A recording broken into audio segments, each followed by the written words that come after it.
Sunday matinee for the series finale in Cincinnati. Stephen Strasburg looks to finish off the 4-game sweep.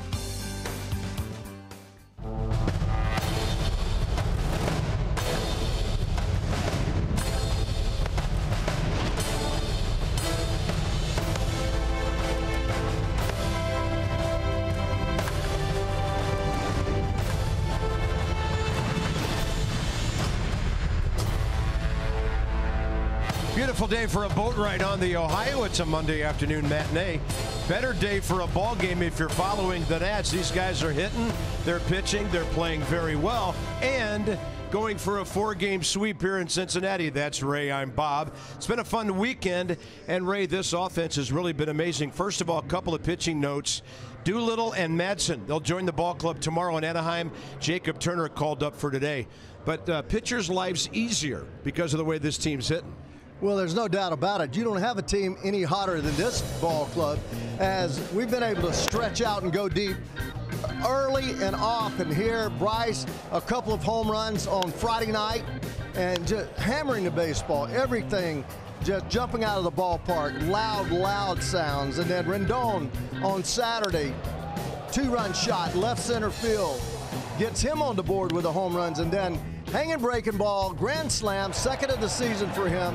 6 RBIs on the day, and not to be outdone, Murph, as he goes deep to right center field in the second row. It isn't how far you hit him, it's where you hit him, and if you get him over that wall out there, and then goes inside, pulls the ball right down the line, just inside the foul pole, as he hits his second home run on the day, and 5 for the ball club yesterday. Yeah, red letter days indeed for the Nats. 5-1 against Cincinnati.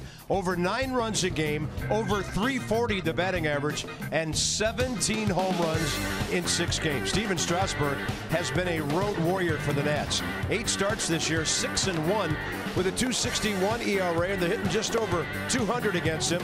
The Strasburg Show on the road as the Nats look for the sweep in Cincinnati.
for the achiever in you, and by Ocean City, Maryland.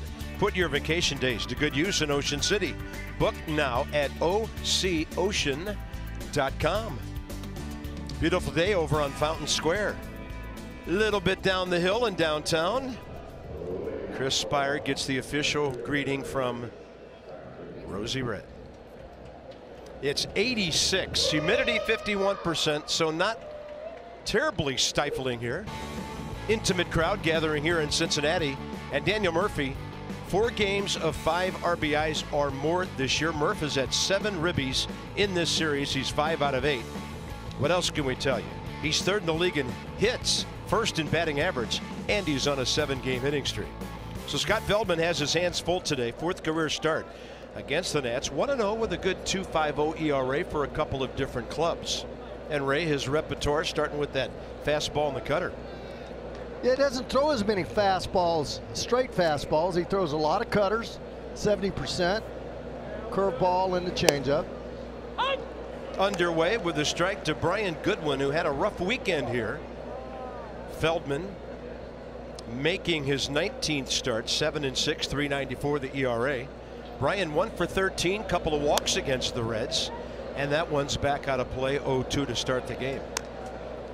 The Nationals are hitting .279, 515 runs after another barrage yesterday, and they're 3rd in homers with 135. Ball 1 called by the 15-year veteran James Hoy, who has the plate.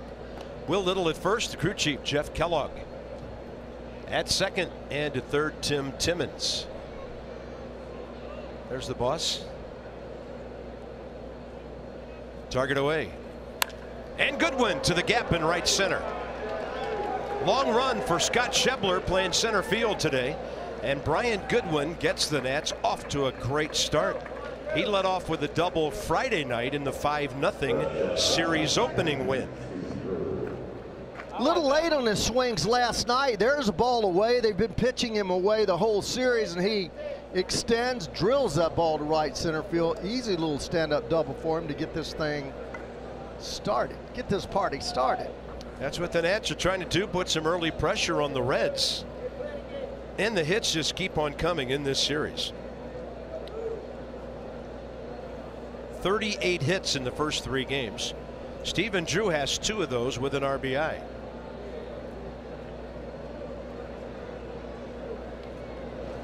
And Feldman trying to keep him from moving a runner, pitching away and missing. Stephen .294 his last 23 games, and that's not exactly getting 4 at bats every time. A lot of that part-time duty, sometimes pinch hitting. Very productive since coming back from his hamstring, and Feldman misses out there again. Yeah, he hasn't thrown a pitch inside yet. Stephen's going to be setting on a pitch middle end right here, 2-0 count. He knows that his objective is to get the ball to the right side. He pulls the ball pretty much at will. Good career numbers against Feldman for Drew. He's 7 for 16. That's a good pitch to the outer half. It's been kind of interesting to watch how these Cincinnati Reds catchers set up behind home plate. They seem to put the plate right on the edge of the inside shin guard. Watch how he'll shift out here if he's going away. Barnhart's going to jump inside, and Drew's going to drop one into left field. Goodwin stopping at third. Just like that, a corner situation for the Nationals. And now Goodwin and Drew have set the table for the big guns coming up. But he got the ball away. He wanted it inside. It was a slider, and he got it away, and that's right where Drew has seen every pitch, so it looks good to him. His body is kind of set up to go that way, even though you would want to pull the ball. When they don't give you a pitch to pull, the best thing to do is just hit it where it's pitched. Right, Bud? Yes, sir. And here's Harper. Bryce 5 for 14, actually 5 for 13 in this series. He's hit it out twice, driven in 4.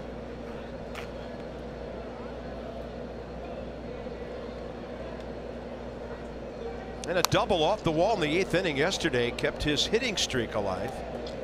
and now at 11 games, 18 for 43. Cincinnati, 4th rated defense in the league. Adam Duvall is in left field with 7 assists. Zach Cozart at short, up the middle with Jose Peraza. And you might note that Scott Schebler's in center. Billy Hamilton has a day off, and Zach Cozart's having an amazing season with the bat. 0-1 to Harper, looking for RBI number 70 or more upstairs. It's interesting what Daniel Murphy did yesterday and throughout this weekend has made him the Nationals' top RBI guy now with 71. Harper right behind at 69. Ryan Zimmerman on deck has 63. Harper to right. See you later. And just like that, 3 batters and the Nationals lead 3-0. Well, he goes 1 better than Murphy. RBI total up to 72 on Harper's 23rd home run.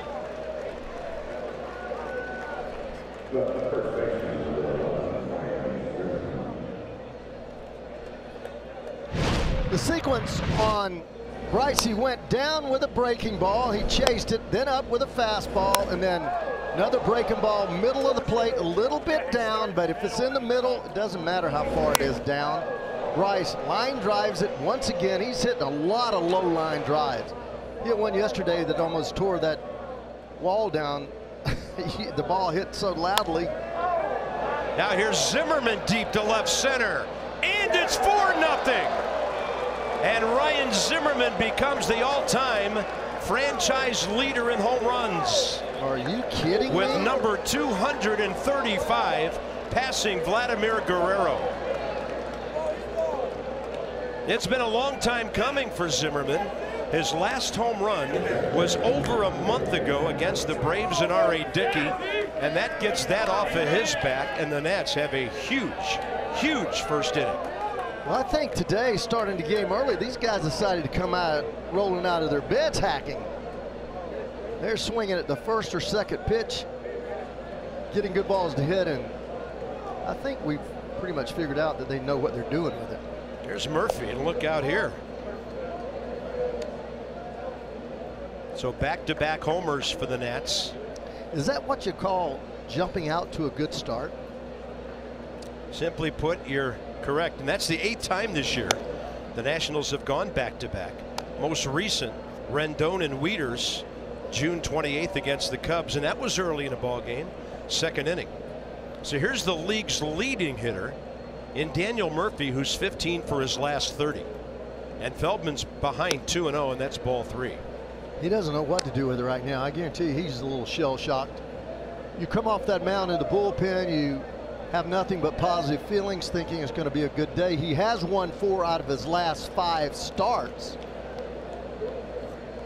In his last 3, not giving up more than 2 runs, 2-2 and 0. In his last start against the Cubs, won 5-0, going 7 strong and only giving up 2 hits. Cincinnati pitching coach Mac Jenkins. Ryan Zimmerman attacking early.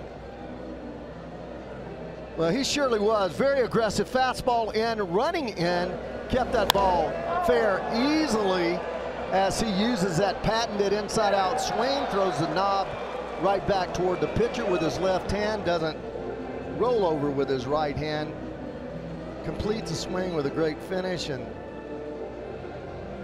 that's really something. It's been over a month since he homered, and this is a long conference. James Hoy is going to have to break it up. Ryan Zimmerman's not the kind of guy who dwells on records or dwells on numbers. He just wants to go to work every day. But now he is the franchise all-time home run leader. Numbers brought to you by Jeep.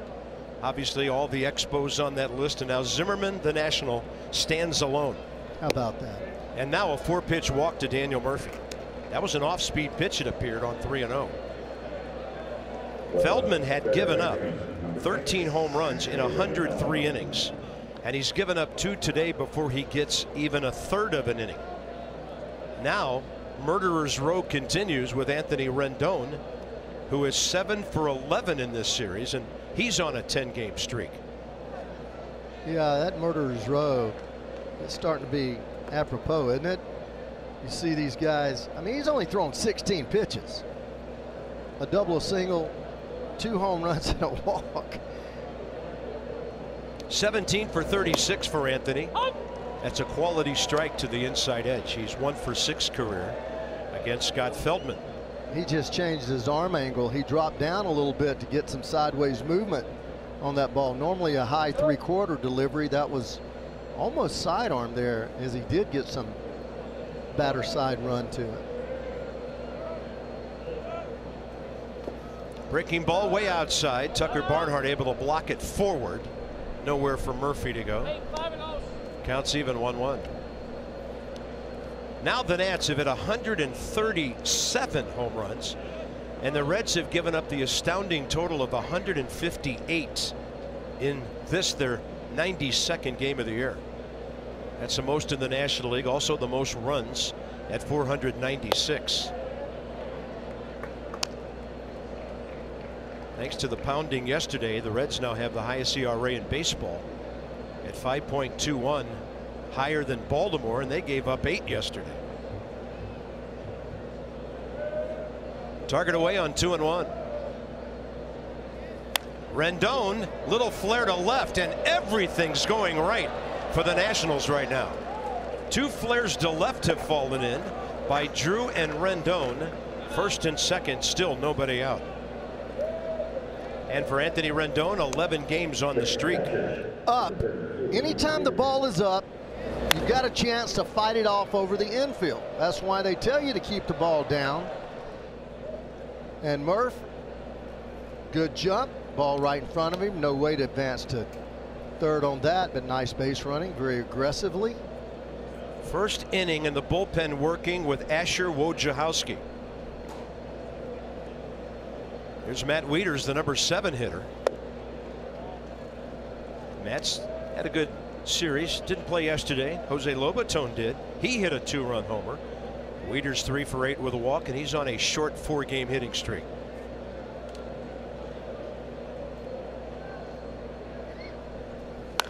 That ball is rocked and foul. Look out. Mercy.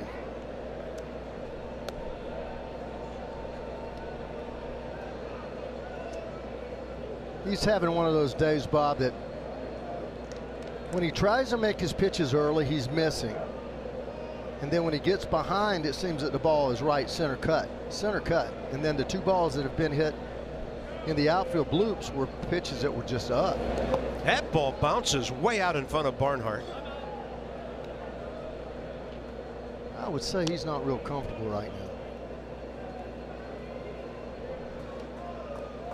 Feldman's last start, 7 real quality shutout innings on just a couple of hits and a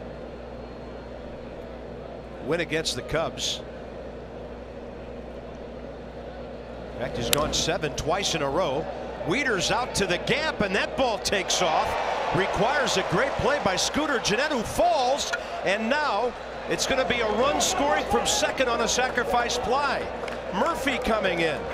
Bob Henley eyeballing the outfielder. Gennett fell, and Murph scores from second to make it 5-0. Well, Gennett, normally an infielder, goes back. This ball is smoked too. Line drive looked like it was going to carry over his head. It did, but then a last-second lunge catches it into his glove. Then here, trying to get it out of the glove, ball comes out and allows Murph to come all the way from second base. But the fact is, Murphy didn't get overexcited, overzealous. He stayed there to tag up, knowing that if the ball got over his head, he's going to score easily anyway. So great base running by Murph. Number 8 man is Ryan Rayburn. That's a curveball that just misses. Scooter put in the outfield today. As I mentioned, Billy Hamilton off. Schebler moved to center. Brian Price knows he wants Gennett's bat in the lineup with Cozart. And now it's 2-0 on Rayburn, who's homered in this series. Ryan hit a 7th inning shot here on Saturday night, part of a 7-run 7th inning. He has his batting average up to 294. Yeah, 21 ball games, 15 for 51. And when he starts, he's hitting 339. Pardon me, 333. Now Feldman trying to get back in the count. Strasburg on deck in the very first inning.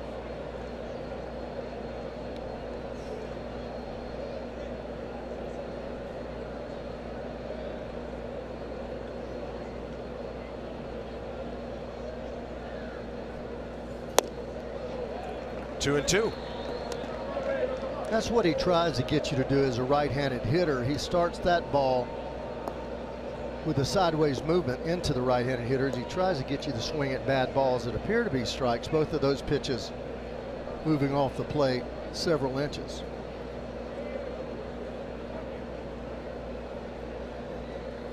Rayburn got a hanger, but it was well off the plate in. And by the way, on the ruling on that, it's just strictly a sacrifice fly. No error or anything on Jeanette, with the runner getting the extra base. His momentum after a very good catch put him on the ground. And Murph kept on coming with the help of Bob Henley, his third base coach. Something you see very rarely.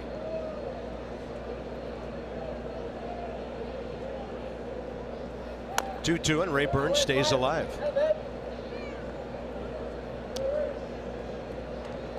This is the last thing the Cincinnati pitching staff needed.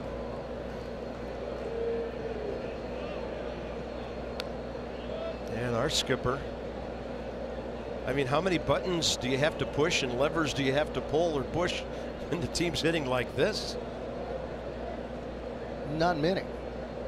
See how long you're going to let the regulars play if they continue to mount up this kind of run production. Yeah, Rayburn takes another one.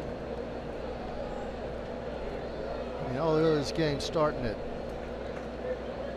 just about noontime, you got to make that long flight out there, play tomorrow, Wednesday, then the off day Thursday.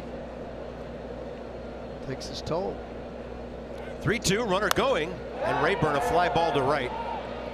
Rendon picks it up, and he's back to the bag on the catch by Jeanette. 2 outs. Washington, D.C. Lexus dealers are donating $250 to the Children's National Health System for every home run up to 200 hit by the Nationals this year. Experience amazing at Lexus. And those guys have added to the total today.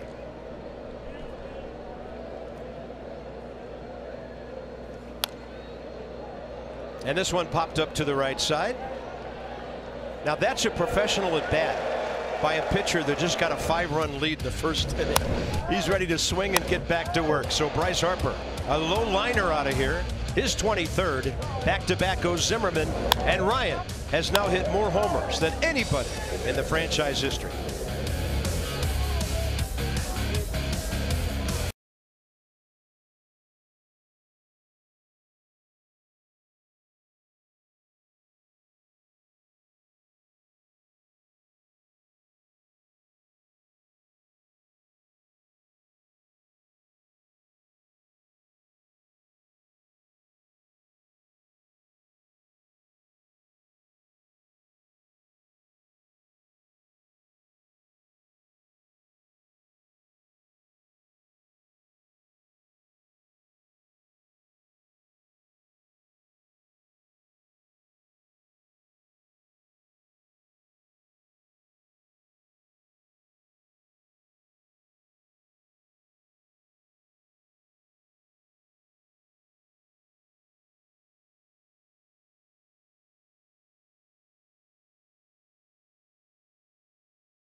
Yeah, pitchers have done a great job. Gio, Max, Tanner Roark yesterday. So the starting pitching in this series has given up a grand total of 1 earned run. Stephen Strasburg gets his chance today with that arsenal. Yeah, he's going to throw you a lot of fastballs. He has the best combination of fastball, curveball, changeup in the league, in my opinion. The slider's something he's added. Still only throwing at 6%. The 18 starts 9-3 record. He always strikes out an average of 10 batters per 9 innings. Opposition 222 against him. And important for him to go down and shut down the Reds here early in the game. So Zach Cozart hitting second in their lineup. 380 with runners in scoring position this year. The odd stat of the day, 0 for career with a couple of walks against Stephen Strasburg, but he's been great, and he's setting the standard for shortstops offensively. First up is Jose Peraza in place of Billy Hamilton. And Peraza, a guy with very good speed himself. He has 15 stolen bases. Hitting .253. Stevens' velocity will be generally between 95 and 98. He'll throw that changeup 88 to 90, generally around 90. Takes quite a bit off of his curveball, and his slider throws about 86. Got a play off to the right. Here's a note on the Nats and how they get out of the gate. 22 home runs this year in the first inning. Wow. 2 more tacked on today. Ready to hit, ready to play, huh? 1 ball, 2 strikes, and this one out to right center. And it falls in front of Bryce Harper. Bryce coming hard, and then he pulled up. So Peraza gets his 3rd hit of the series in 10 at-bats. The Nats defensively, with Goodwin, 4 outfield assists between Rayburn and Harper, and Bryce has 6 runners thrown out this year. Drew and Murphy, the veteran guys, the double play combination at the corners. Anthony Rendon, Ryan Zimmerman, and Matt Wieters behind the plate. This is game number 92 for the Nats, and for Matt Wieters, this is his 73rd game of the year.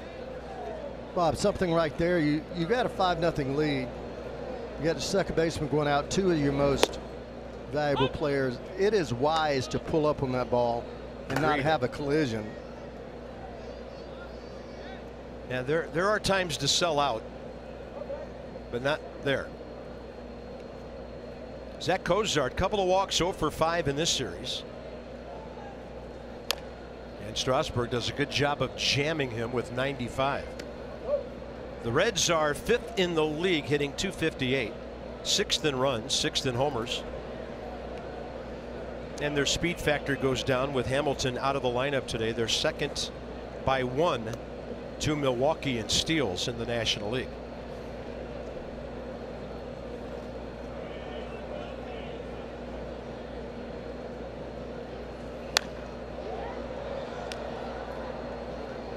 So he goes fastball in.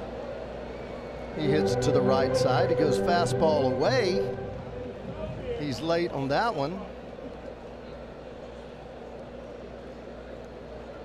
And speaking of Milwaukee, Brewers will be at our ballpark for the next homestand, followed by Colorado. That'll be a good test for the pitching staff. Going to go away again with his fastball. And it's on the edge to strike him out. James Hoyt took a good look at it and then pulled out the bow and arrow on Zach Cozart. Well, he just drills that ball right through the strike zone on the upper part. That's what got Cozart, the height, but perfectly thrown, perfectly located. Strikeout number 129. Steven is 8th in the league in strikeouts.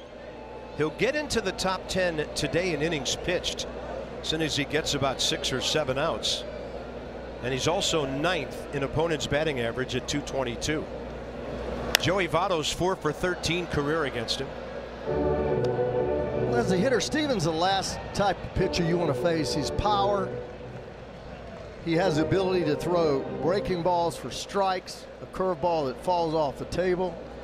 It's way off speed. Then his changeup, you can't pick it up. It's a circle change that just fades and dies right at the plate. That looked like the changeup drifting away. Strasburg, 19th start, looking for win number 10. Mike Maddux, eyes locked on his starter, who has 78 career wins, most in the history of the Nationals, making his 175th start. Bouncing ball, Zimmerman to short, return throw, plenty of time on a beautiful 3-6-3. So the leadoff base hit, no problem. And the Nats by 5. Goodwin's going to lead off again.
First, and Scott Feldman is out of the game.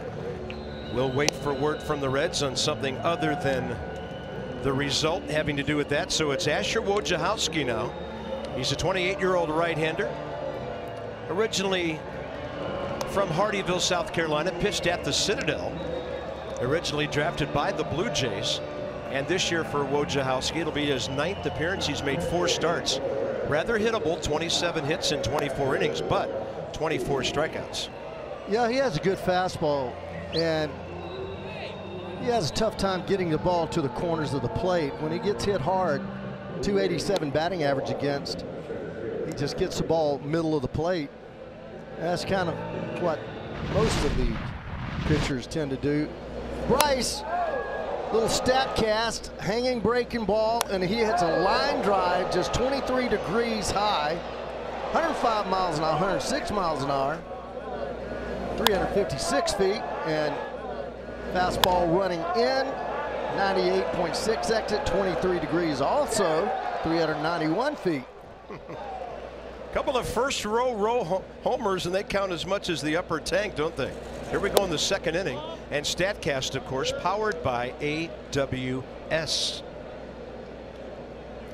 Nats got their first look at Asher Wojciechowski when he pitched 2 scoreless innings with 4 strikeouts on Friday night. The Reds were down 5-0 when he came into the game as they hit Tim Adelman hard.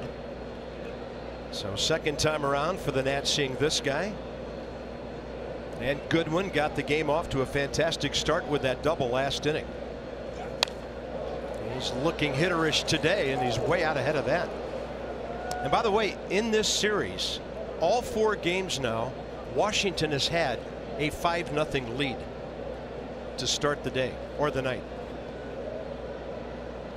Now I would say that's sweet. 1-2. Target in. And a breaking ball handcuffed him. Jose Peraza. First out, top of the second. See, the softer side of your favorite Nats is the 2017-18 Nationals Pet Calendar for just $20. Your limited edition calendar online or at the Nationals Park Team Store. Proceeds benefit the Humane Rescue Alliance of Washington, D.C. Visit nationals.com/pet calendar. There's Catman. Matt Wieters, the only guy on that calendar without a dog. It's all right. And by the way, we did our Lexus home run mention last inning. We had an amazing thing happen here at the ballpark today. Cynthia and Gary Byler, and there's a ball popped up to the left side. Suarez once hit. They're from Cape Charles, Virginia. They're so excited to be here in Cincinnati watching the Nats. They dropped off a check to the Children's National Health System in honor of the Lexus promotion. So a lot of thanks to Cynthia and Gary Byler. They went to a lot of trouble for that. Ray and I, unfortunately, were not in the booth at the time it was delivered to us, and we just want to publicly thank them for a fantastic contribution, and we will make sure that check gets to where it's intended to go.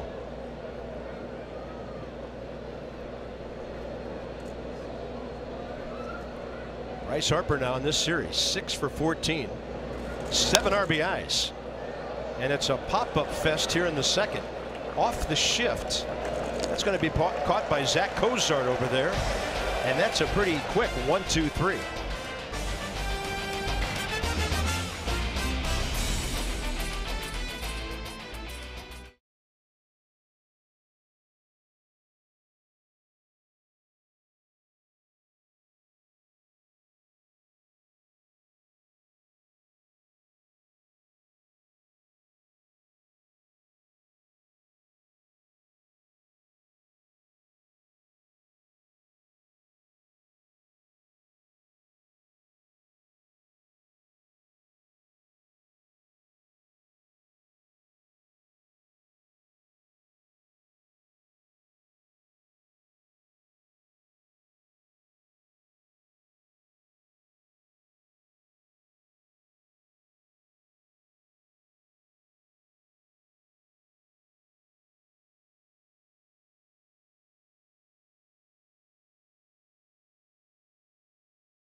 Welcome back to Cincinnati. Nationals with an early 5-0 lead here at the Great American Ballpark. Still a lot of buzz around this Nationals club about the trade that Mike Rizzo swung yesterday, getting Ryan Madson and Sean Doolittle, 2 relievers, in a trade with the A's. They are not with the team today. They will come join this Nationals club out in LA tomorrow. Now, the fans are obviously excited about this deal. What about inside the clubhouse? I asked Ryan Zimmerman how a trade like this is received as we get close to the trade deadline. He said it's good to see that we're being given reinforcements to give us a good chance to win.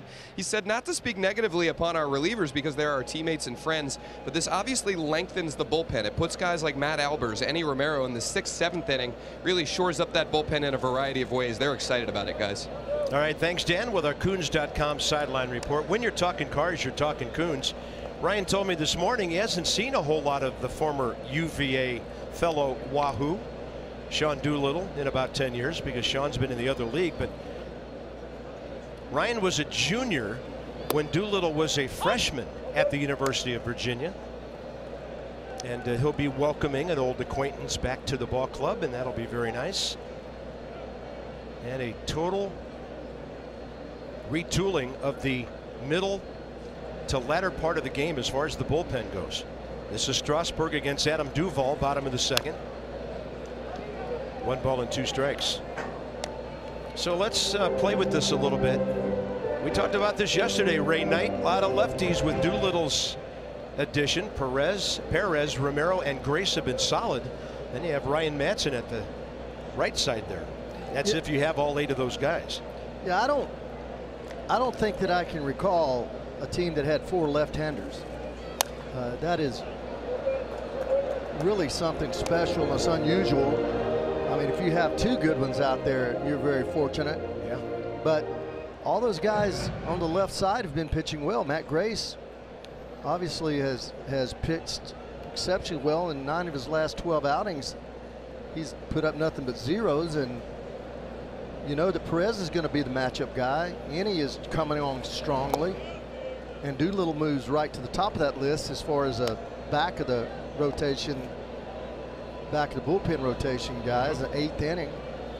And on the right side, you still have Gott that you want to get a real good look at. Albers has pitched exceptionally well.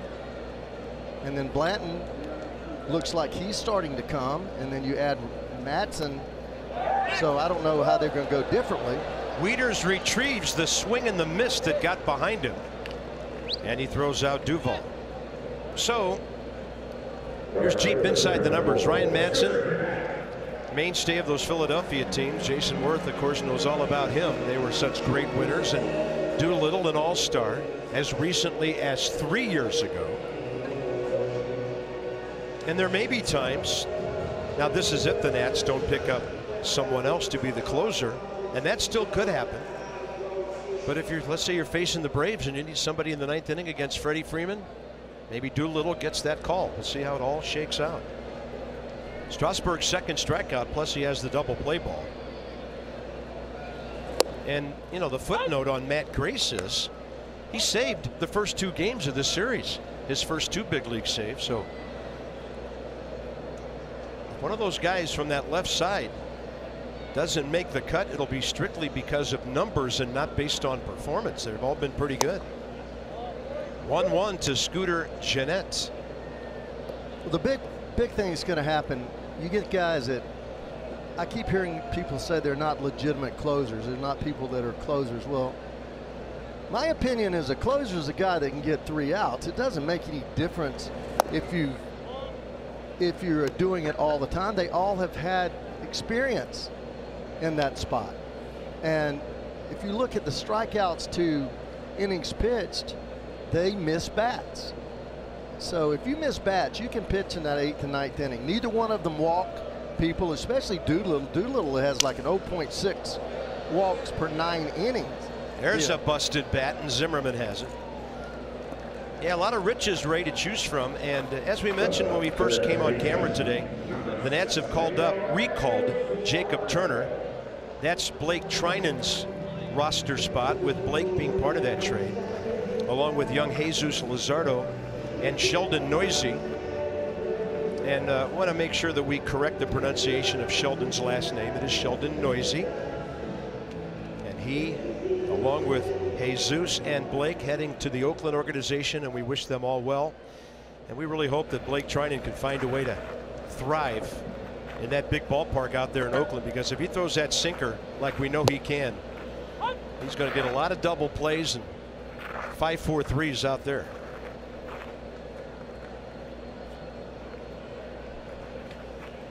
Eugenio Suarez, the hitter.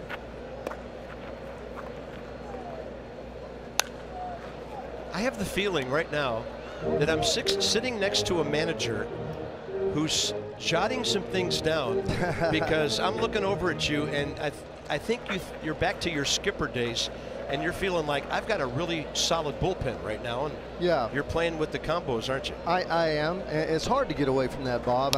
It's just a part of your mentality. But if you look at what we have now, you know that probably Madsen and Doolittle are going to be in the 9th, depending on whether there's left-handers or right-handers in that lineup coming up in that inning. Albers and Romero should be pushed back to the 8th. Blanton and Grace should be the 7th inning guys, and then Perez matches up anytime against the left-hander, you know, whenever that may be.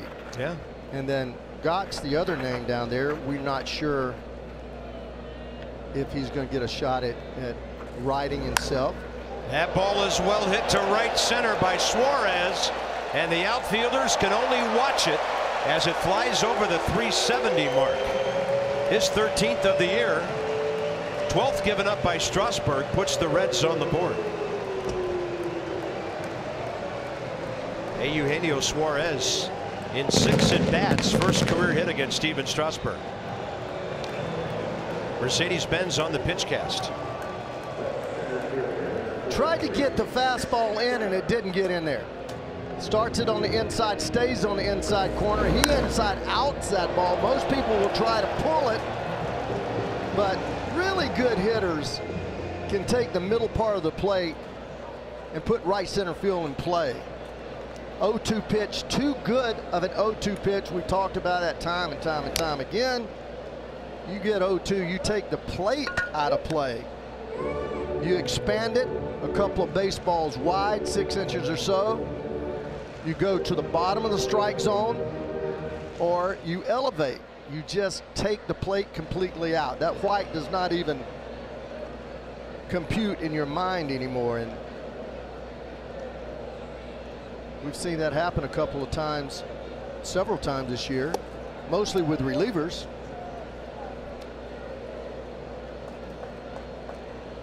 Scott Schebler, center fielder today. Didn't start yesterday. He's 1 for 10 against the Nats in this series.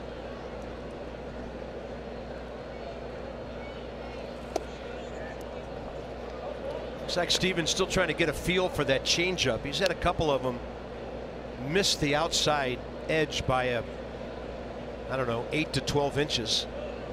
So that's been his big bread and butter pitch against left-handers. Nats in a shift. Rendon's out at short. And a 2-1 pitch. And he thought that was a fastball when he started his swing. It's that slider that he throws every once in a while, and it was a dandy.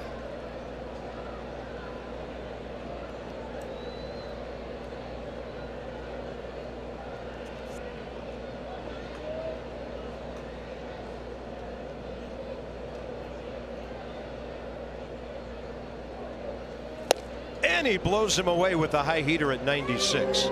2 Ks in the inning. For the first time now, Ryan Zimmerman will step in as the all-time franchise home run guy.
Ryan Zimmerman. And it's a reminder, as you enjoy a cold one for our matinee today, look forward to Miller Time later in the game, brought to you by Miller Lite. So it took over a month for Ryan. His homer made it 4-0 at the time. Came into this series looking for that historic homer. He's got 235. So for fans ages 12 and under, first 10,000 on Sunday, July 30th. Nats Rockies, it's a kids coloring book presented by the Potomac Nationals, our single A friends down the road. To get your tickets, visit nationals.com/tickets. Top of the third.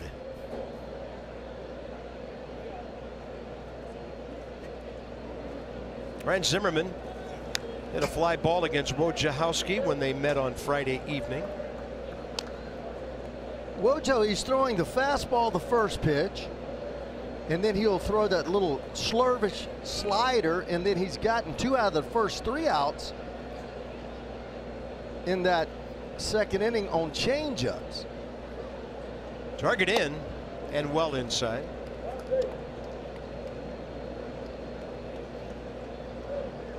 Well, you have to pitch Zim in, and he can handle that pitch in there, but He is so good hitting the ball up the middle into right center field. You're doing him a favor going away. And you have to think of how Dusty Baker handles his players and put Zimmerman's first at bat within the context of that. Ryan 0 for 7 in the series. Dusty gave him the day off yesterday. First time up today, bam, record-setting home run. Dusty's a master at this.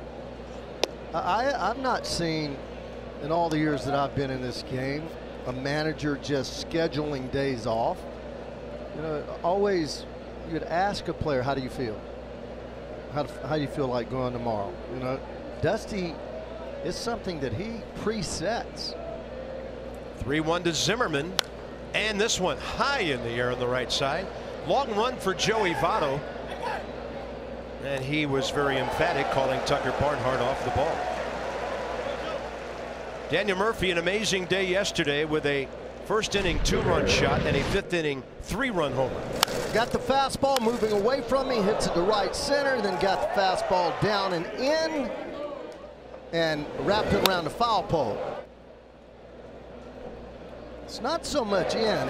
The more I see it, it's more kind of center cut, but it shows you how much plate coverage he has and extension to be able to pull the ball middle of the plate, middle outside third down that right field line.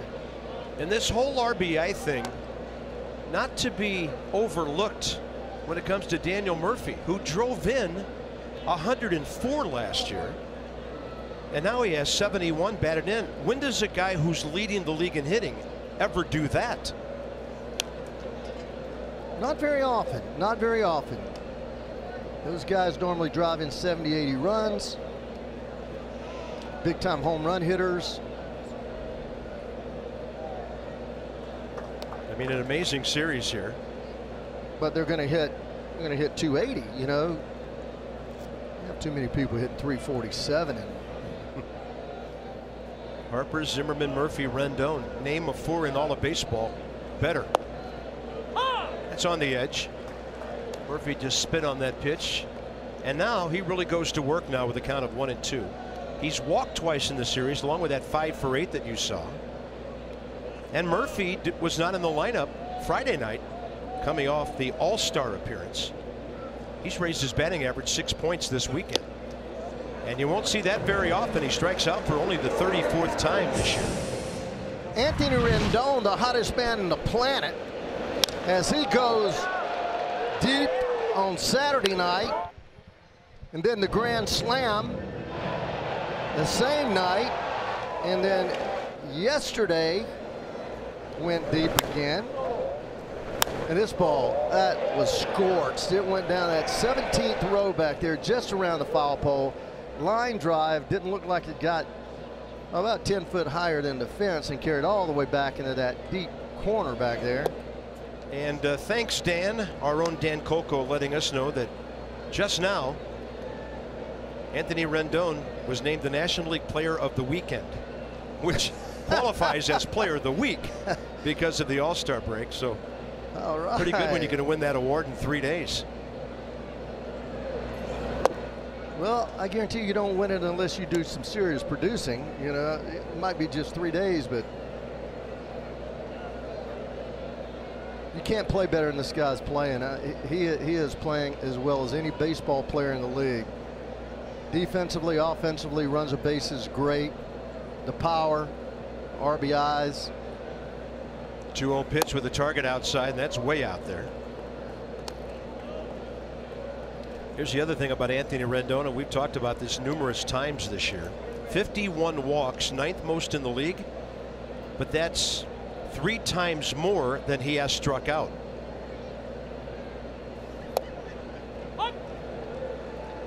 Might be sitting on a breaking ball because he's thrown so many breaking balls. Unusual to see him take a couple of pitches, but although it's 3-0 count, you know, that changes it a little bit. But Anthony knows he can hit with 2 strikes. It doesn't matter to him.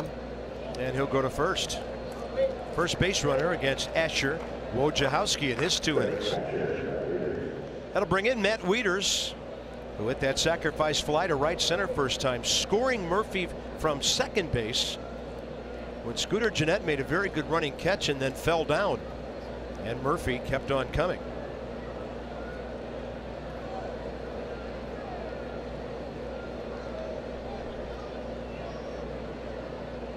Matt Wieters, 37 RBIs on the year now.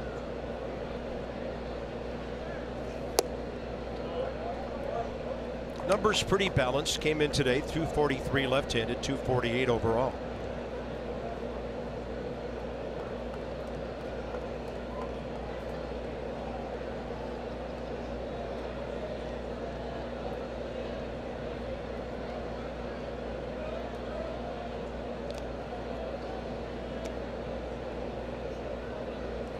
We've hit on this a little bit over the series, but how the catchers for the Reds, they don't set up directly behind the plate. Wherever they want the ball, they go out there and they cheat to that side. He wants this ball outside. Watch him shift a little bit out there, about 6-7 inch shift to the outside corner. 2-0.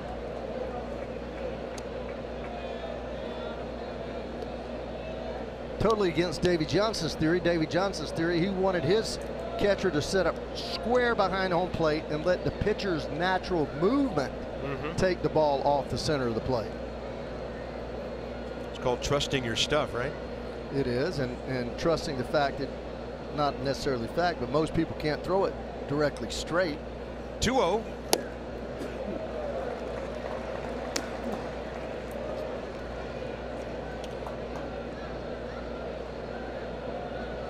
Not any real good swings yet against Wojciechowski. Either late or jammed, or going to go fastball in here.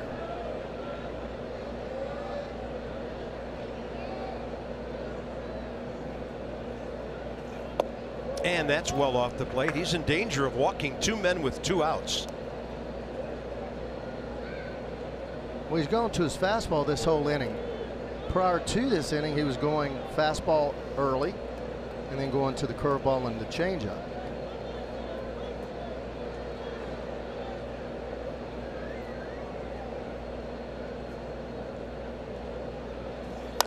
And Wieters pops it up. Right behind second, it's Zach Cozart.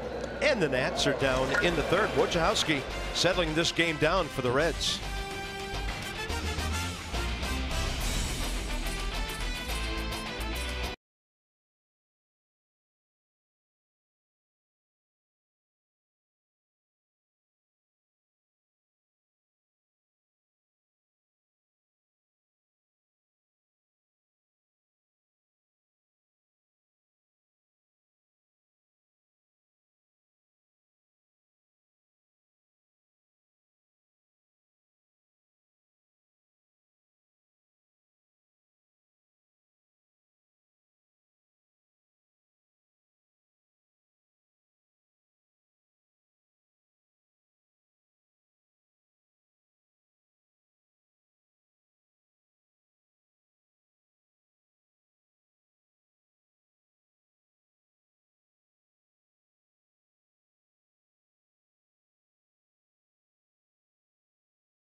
Brought to you by T-Mobile. Jose Quintana acquired by the Cubs from the Sox. His debut, a great one at Baltimore yesterday. 3-hit shutout through 7. Didn't walk anybody, 12 Ks. It doesn't get any better than that. Nelson Cruz from Seattle, he's slugging. All-star guy. We know what he's capable of. And the run differential for the Dodgers, 172, the best in baseball. And the Nats are doing okay as well. Right now, the Milwaukee Brewers 4.5 up on the Cubbies and 6.5 on St. Louis. Are the Cubs about to make the move? And I'm talking about in terms of the standings that everybody's been expecting. Next couple of weeks will tell. Sounds like Theo may not be done yet. Barnhart, a swing and a miss to the bottom of the third we go. Feldman and Peraza to follow. Steven Strasburg, first 2 innings, 30 pitches, 22 strikes. Tucker Barnhart has started all 4 games of the series behind the plate. 2 for 11. Maybe Strasburg now starting to get a feel for that changeup. And that makes it very, very long day for those guys swinging that stick.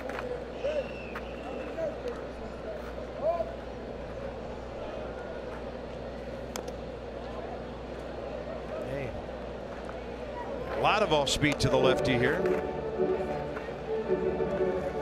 Well, 0-2, as I said before, you have so many options.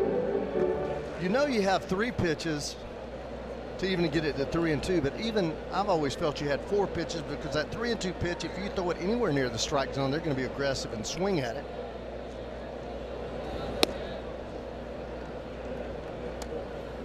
What makes Steven so tough is pretty obvious. He's a power guy. He locates well. He pitches off of his fastball. You have to get the bat started. The changeup eats you up because of the variance of speed. And then he has that curveball that he really hasn't broken out today, but he throws against left-handers. So you have to not only think about velocity, you have to think about the height of the pitch, because he's going to elevate sometimes. He's going to go in and out. You got to worry about the changeup, which is the off speed, and then that curveball just drops off the table. Too many things that you have to adjust to as a hitter. So what you do is you go up there and you pick out a pitch and eliminate it. If it's his changeup and you know you can't handle it and he throws it the way he wants to throw it, then you just eliminate it. And you look for a particular pitch in a particular area and hope that he makes a mistake in that area that you're looking. 2 balls, 2 strikes. Strasburg career against Cincinnati. 7 previous starts, 2-1, 5 ERA. Nissan pitch casting the entire at bat here. Tucker Barnhart refuses to swing and miss. He's hanging in there. It's another thing with pitchers that have great stuff there. Hitters don't necessarily put the ball in play, but they'll take you deep in the count a lot of times, because your ball, no matter where it's thrown, it's so filthy that you can't really barrel it up. You're right. He's falling off of that changeup. You see how he's falling way to the left instead of finishing it. We were taught, when you throw a changeup, think about picking up a dollar bill off of the grass as you finish, because it's so important to finish that arm action, or you'll lose the ball out to the right. That's a nice one. Or lose the bat on a strikeout. That's about 105 feet on the toss. And for Strasburg, 4th strikeout of the day. See what he did there, though, Bob? He went changeup and he didn't feel it. Fell off of it a little bit. Then he had the correction where he got right back in there, threw the changeup back to back, got the feel of it, and threw a nasty one.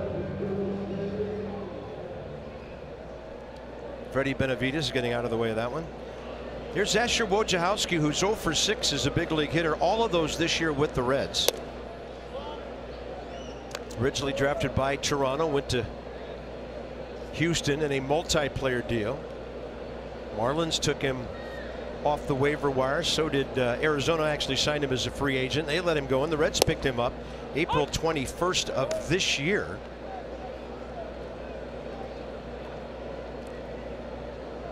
Steven really free and easy today. Very compact, smooth in his delivery. Blowing it. 98.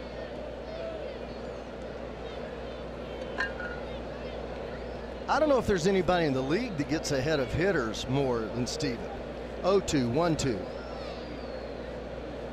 0-1. 1-2 in this case, and the swing and the miss. First time through the order, 5 strikeouts. The Reds go 2 for 9 with Peraza's single and Suarez home run. Washington area Toyota dealers helping children and their families by making a donation of $37 to the Children's and at the National Institutes of Health for every strikeout by a Nats pitcher this year. And for Strasburg, that's number 133.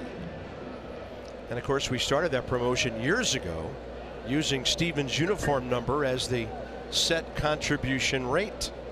So here's Peraza, who dropped one into right field to lead off the game for the Reds. After Cozart struck out, Joey Votto hit into the Zimmerman engineered 3-6-3 double play.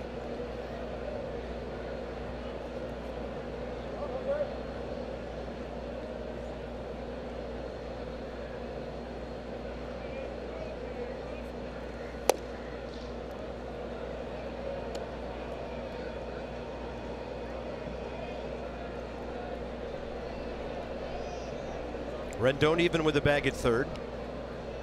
Did a little housekeeping down there to keep things smooth right in front of him. And a 2-0 pitch. Peraza showing bunt that it got Anthony onto the grass. And now the count 2-1.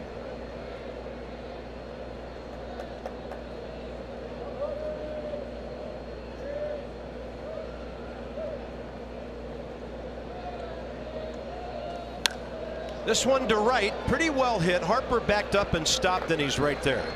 Stephen Strasburg's first true 1-2-3 inning.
The fourth inning of Nationals baseball is brought to you by the all-wheel drive RAV4.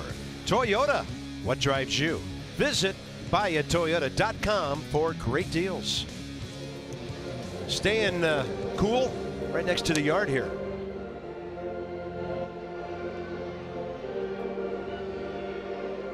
No school, baby. Time for the fountain and for others. Some with gloves. Time for some baseball. Curly W guys in the yard, and they're going to watch Ryan Rayburn, Stephen Strasburg, and Brian Goodwin get things started here. Top of the fourth inning. Rayburn fly ball to right in the first inning.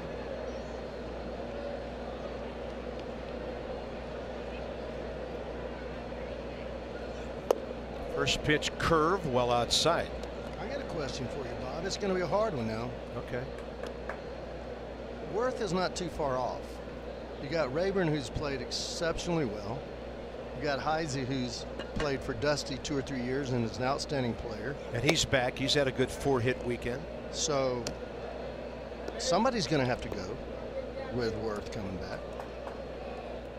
And I don't know that it's going to be an infielder with Defoe and Drew. So, and Rayburn's played well enough to stick, right? That's another one of those number deals where you got a couple of guys playing really well, and Somebody's going to have to go. Yeah, it's going to be a tough decision when Jason gets back. Not sure when that's going to be.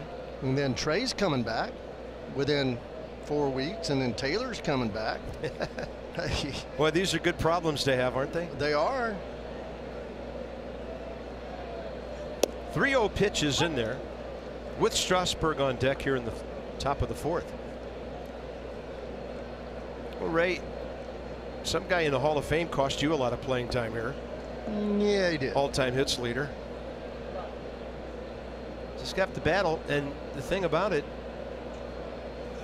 at this level, and that ball is well hit by Rayburn to left center, and that's off the bottom of the wall. Duvall picks it up. What's going on? It took him forever. What happened there? Rayburn ends up at third base for about a century and a half. Guys have been picking up the ball and throwing it in as quickly as they could. And I'm not really sure what happened there. Well, let's just take a look at it together. As the ball hits the bottom of the wall, the left fielder is much closer to the ball. But watch what happens here. It caroms off hard, and then he starts to turn around, and center fielder's kind of in his way, I think. Look right here, and then he just doesn't throw it. What the heck? Get it on his way. They always taught us in the outfield, hey, when you can get that thing turned around, get your feet underneath you, get it on its way. I don't know what he did. They're calling it a triple, and now the Reds are going to appeal that Rayburn might have missed second base. He did not. He's safe at third. And you know what? The left fielder said, hey, I saw him miss second base, so I decided I wasn't going to throw. Look at him. He's looking at the ball, but does he touch second? Right on the edge of it. I haven't seen that since my kids were playing t-ball when you're hollering, throw it in, throw it in. No, that's crazy. I haven't seen that either. Strasburg gets a chance for his third RBI of the year. And that's a curveball in there. So Adam Duvall just kind of froze out there, and Ryan Rayburn kept on coming. So we've had that happen today.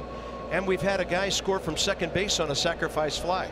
Yeah, that Jeanette play, I don't know that I've seen in a long time, if I've ever seen it, where a guy catches the ball, have a guy on second base. There's no reason to rush to get it back in because that's the second out, right?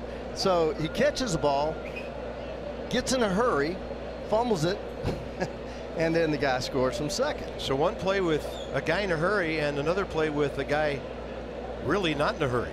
Took a nap. 1-1 to Strasburg, and that's a good fastball by Wojciechowski. So Ryan Rayburn's now 3 for 7 in this series. Strasburg 5 for 37 on the year with a homer and 2 batted in. And he has 17 career RBIs. Front door on the hook, and he got a piece of it. Steven, by the way, on the mound has retired 8 of the last 9 Reds since the Peraza base hit to lead off the game. The only hit in there, the Suarez homer. Well, you just make good contact as fast as this infield is. Everybody's on the grass. That means you got to make the ball go through at third base. You don't even attempt until you see the ball get into the outfield. That's a called strike, and that's the first out. Wojciechowski's second K of the afternoon as he's in his third inning of work. That's Road Ahead, driven by your local Chevy dealers. Visit ChevyFirst.com. So it's on to Anaheim tomorrow night. Still officially, it's a to be determined for the Nats. We're hearing Edwin Jackson to be called up against right-hander Jesse Chavez. And then Wednesday night, Gio Gonzalez, who was brilliant here on Friday, will go in against an as yet unnamed Angels starter. And then the weekend in Phoenix before the Nats come home. Now this is a little different for you guys at third base. With infield in with 1 out, what you are taught to do here, and that's a pop-up, is don't run on that one. Peraza going out, getting under it. It's going to be up to Stephen Drew now, looking for the 2-out hit. I'm gonna have to talk to Brian. He's getting into my broadcasting. You don't swing that first pitch, boy. But hey, what? You're not his manager, okay? Take it easy over there, Skipper. I'm not his manager, but I got a job to do. I'm getting walked on here a little bit. Ray Knight joining us for the weekend. FP will be back with us tomorrow night at Angel Stadium. Let me get back to that thought. So, all right, with infield and runner on third base, then now you can go on a ball that gets by the pitcher if you think that way, though, that's what they teach. You're in trouble. You're not going to score. But you're not trying to get home to score. You're trying to get home in order to get in a rundown and allow the batter who becomes a runner to get to second base. So then you have not lost anything, but you're being aggressive. And that infielder may throw the ball away just because of the fact you're breaking hard on contact. But I don't believe you have to make the ball go by the pitcher, because then you're going to be thrown out anyway. 1-0 pitch, and Drew takes off speed. This is where Wojciechowski and the Reds want the inning to end, because there's danger on deck, who's done lots of damage in this series. Well, Drew is really a great cripple hitter, meaning a 2-0. Anytime he's ahead in the count, he looks for a spot, and he's a guess hitter. He'll tell you he looks for a particular pitch. A lot of guys popping up against Wojciechowski. This one out into center for Schebler. So the Nats had a runner at third, nobody out, and failed to score, still leading by 4.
.560 Nats, all those runs in the first. 1-2-0 Reds. We go bottom 4, and 15 minutes could save you 15% or more in car insurance. Visit Geico.com, see how much you could save. Ray? Well, he has a fastball. That's one reason he's difficult. He has the fastball. That's the same fastball. Then he comes back with a changeup, bottom falling out of it. Look at that nasty thing. And then we mentioned the curveball. Here it is, Yacker, starting about thigh high and dropping down to the ground. So that's why he's such a good pitcher, and that's why over the last 2 years this young man is 24-7, because he has got a lot of stuff to have to try to do something with. And Ray, trying to get through an order a couple of times, maybe 3, which the good ones do now. You got to have the arsenal, but knowing when to use those pitches, huh? Because most guys aren't blessed with these kind of pitches that they can always call on. Yeah, no, there's not 5 pitchers in the league that has a fastball that's a power fastball that he also locates, that he can run, and he also four-seam. A curveball that has that kind of drop to it, and then a changeup that has so much deception with movement that he throws for strikes. You know, it's one thing to have those 3 pitches and throw them, but it's another thing to be able to command them, and he commands them. And then he's added the slider, which he throws only 4, 5, 6% of the time, but gives you something else to think about. Looked like he made a commitment. He's punched out by Will Little, the first base umpire. Steven Strasburg has struck out 4 of the last 5 Reds, and that's number 6 on the day. And the fastball in. See that run? See that late run? Sideways movement, only about 4 or 5 inches, but it will eat you up, because you're seeing it out there, out in front of you, about 20 feet in front of you is the last time you see it. It's out over the plate a little bit. You go to commit to it, and man, it eats your fingers up if you swing at it. Mercedes-Benz on the pitch cast, and here's Joey Votto up the middle. Strasburg tried a skate save, and then it was unreachable for Drew playing on the ship. So Joey Votto gets his first hit of this series in Game 4. He's now 1 for 9 against the Nats. I don't want Steven to kick that ball, do you? Let it go. Heck. Let it kick one off of that instep and miss 4 or 5 starts. Nice effort by Drew. Votto is on base for the 5th time because the Nats had walked him 4. He's aboard with 1 out. Here's Duvall, who struck out swinging first time up on a pitch in the dirt that got behind Wieters. Matt recovered and threw him out. And is this to Rendon? Murphy around the horn. Zimmerman sells it by popping off the bag, and Steven Strasburg gets his 2nd inning ending ground ball double play of the day. We got a Mazda do up for you. His name's Harper. He has 6 hits in this series, 3 homers, 7 RBIs, and he's on a 12-game inning streak. Must see leadoff in a moment.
Two double play balls by Steven Strasburg today, saving him bunches of pitches. Now, ladies, on Saturday, July 29th, it's your night. It's Ladies' Night at Nationals Park. Take part in a pregame panel. It'll be discussing women in baseball featuring Nationals female executives. You can enjoy drink specials and take home a set of Nationals wine jars. A lucky fan will win a trip to MGM Las Vegas. Nationals.com/special ticket. Bryce Harper, it's the 5th inning. He's batting for the 3rd time. Wojciechowski, 40 pitches, 21 strikes. He's retired 9 of the 11 Nationals he has faced. So he's been the tonic the Reds pitching staff needed coming out of the bullpen. Harper thinking about bunting against the shift with Eugenio Suarez out there up the middle and Zach Cozart way out there at short. We talked about that yesterday. You know, I know that they're going to say bunt it every time. Go ahead and bunt. Take the single. You're a run just waiting to happen, swinging the bat. But if they're going to give it to you and you're leading off, take it. 2-0. Let's update the batting race for you based on what's happened here today. So Murph has a walk and a strikeout. He's lost 1 point. Buster Posey busting up the Nats in there as well as Charlie Blackmon. But look at Washington with 4 of the top 6. The recent surge of Rendon getting him on that list. And now Bryce sees off speed on 2-0.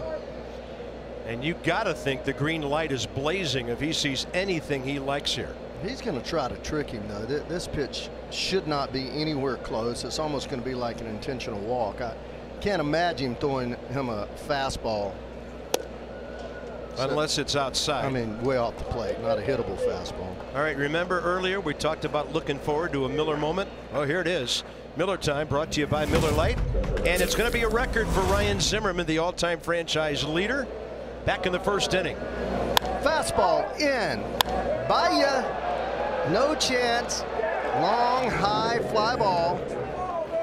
And he's done that how many? 235 times. 35 times. That's a lot of dingers. And he's got a lot of time left. What a player. What a good man. The best. Had a nice chat with Gentleman Zim as we came down the tunnel today, and he was excited to welcome a former UVA teammate to the ball club in Doolittle. And you know, Ryan's the kind of guy, bus, hotel, dugout, clubhouse, ballpark, you can't tell if he's 6 for his last 10 or 0 for his last 10. Same approach. 0-1. He's going to bust his bat, and Joey Votto is going to go over and get it. Now, he will be unhappy after something like that. Wojciechowski, a lot of outs in the air. He has 2 strikeouts and has not thrown a single ground ball out in his 3 1/3 so far. Well, that tells me he's sneaky. When guys are hitting the ball in the air, they're generally a little late because it lays their bat off. They're late. They're not able to get the bat to a level plane. When they're starting hitting a lot of ground balls, that means they're early, and that bat head starts to roll over, hit the top of the ball, and get overspin. So, and a lot of these pop-ups have been to the opposite way. Target in. Murphy looking for his first hit. He likes the ball in. Well, as consistent as Ryan Zimmerman is with his attitude and his everyday approach, is as consistent as this man is with putting the bat or the barrel on the ball. I mean, gosh. Oh. Usually in the 5th inning, we're not saying Murphy looking for his first hit of the day. 5 out of 9 in this series with a pair of walks.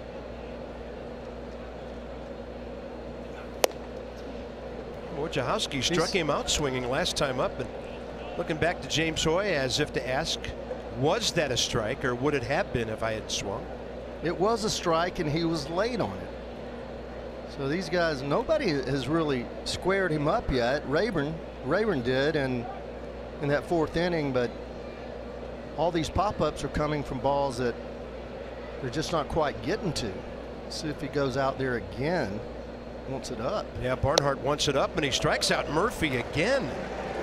I don't know that I've seen Daniel strike out twice in a game this year. Nissan on the pitch cast. Well, it is a fastball, up, out, not even close, but people tend to swing at balls up out of the strike zone when they're not picking it up. They're getting a late read on it. That's why they foul it off, and they also hit it in the air the opposite way. Murphy has never struck out this year more than twice in a game, and that's the 6th time it's happened for a deuce. And he's playing in his 85th game of the year. Well, you can tell how much run he has on his fastball when he jams Zim.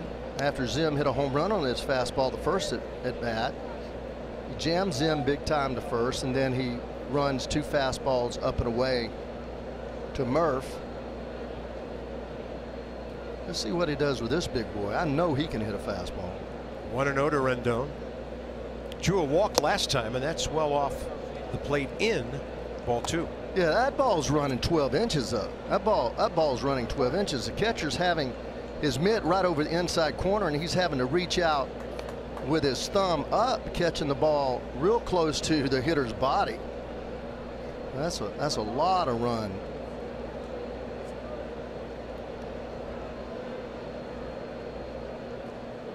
Two and 0.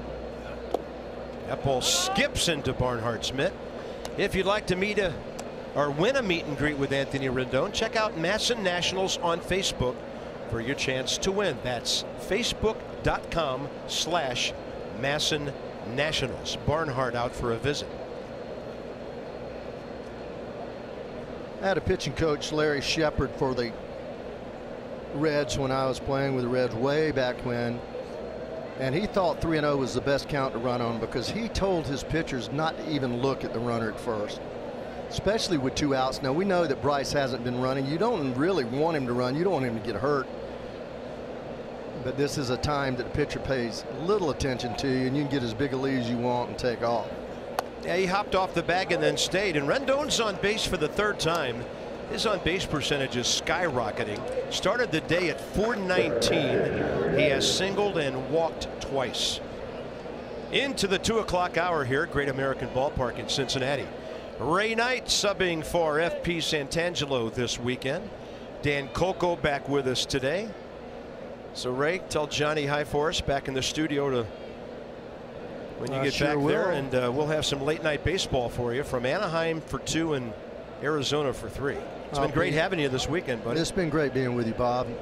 So much greater to see the ball club playing as well as they're playing. Great starting pitching. The offense just on fire.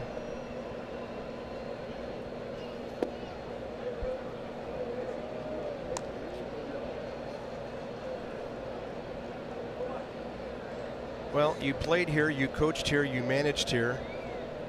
And we figured we'd put you to work as a broadcaster here. You've done just about everything else in this town. Yeah, this town's been really good to me. My son was born here and got my first shot to play in the big leagues here.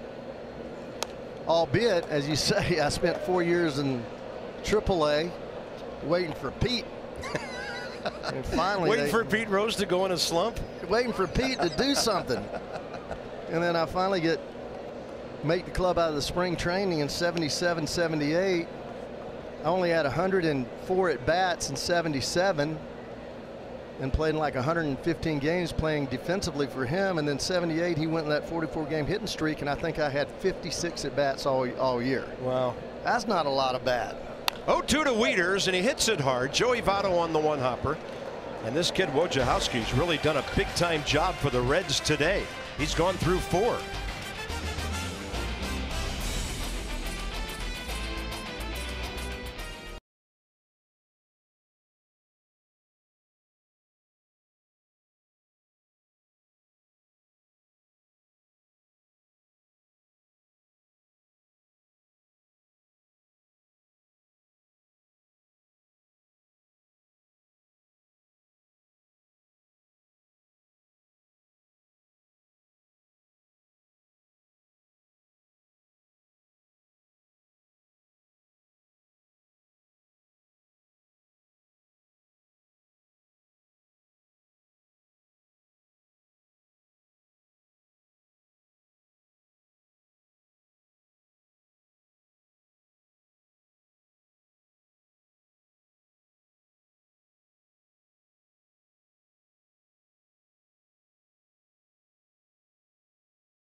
Nationals halfway through the ball game. We have a Volkswagen moment for you, and it revolves around a guy named Ray Knight, a native of Albany, Georgia, who had .271 in his big league career, 1,311 hits, drove in almost 600 runs, a couple of all-star games, and Ray was a Cincinnati Red from 1974 to 1981. There he is. What's up with this batting stance, man? You're in a deep crouch. I was. The guy's sinker ball pitcher. I didn't get it. Warning track power. You got that one, though. That was out. Look at that. Bench, Concepcion. You were on some great teams here, Ray, and congrats on a great career. You know, people talk about your MVP with the World Series and the Mets and all that in '86, but, I mean, you were you were raised in the Cincinnati organization. I was 11 years in the Reds organization as a player, and with just great people, Sparky Anderson, and just in the middle of the Big Red Machine era. Here comes Murphy on the run. Quick exchange, and he throws out. Scooter, Jeanette. You know, and you talk to players who've played for different teams, but the first one that brought them to the big leagues, the one that they battled through the minor leagues, the bus rides and all that, that always remains really special to you, doesn't it? The reason why is you sign with these people. There's 100 guys in spring training. You don't know anybody. I'm from a little town in South Georgia, and maybe the best player in Georgia that year that I was drafted, or one of the best certainly, and then you're playing against the best players from California and New York and Arizona, and all of a sudden you realize I'm not that special. Everybody down here can run, everybody can throw, they're hitting it farther than me, but you become friends with these people, and they're lifetime friends, and they become your buddies because you're just out of high school, 17 years old for me, went to Sioux Falls, South Dakota, and I didn't know anybody. And then you just develop these relationships that last forever. You go with them through the minor leagues. You save your money. You collect money. You put it together just to buy you a pizza. Fly ball to left by Suarez. Ryan Rayburn for the second out. So yeah, you always have a real soft place in your heart for that organization. Now, I was fortunate enough to come back as a coach, as Davey Johnson's hitting coach in '93, and then as bench coach in '94, and then '95 bench coach and third base coach. Finally '96 he went to Baltimore, and I managed those 2 years, and then went back to ESPN for 5 years and came back and was Bob Boone's bench coach. So spent about as many years here as a coach, a manager, and a never a broadcaster. Never had a chance to come back and broadcast for the Reds, but I'll tell you one thing, I got the best gig in the world with the people that I work for, and getting to come out here is fun though. I mean, it's fun to just get out of that studio for a little while, and not that I don't like it there, but it's always neat to be at the ballpark.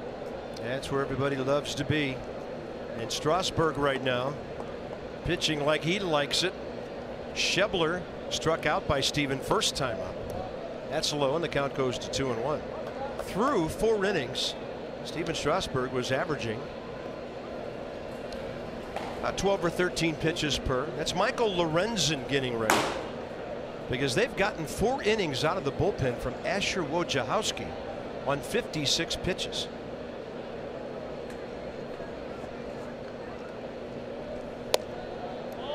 Close to paint on the inside edge. 3-1. Strasburg took 1 and then 2 peeks in at the umpire after that call.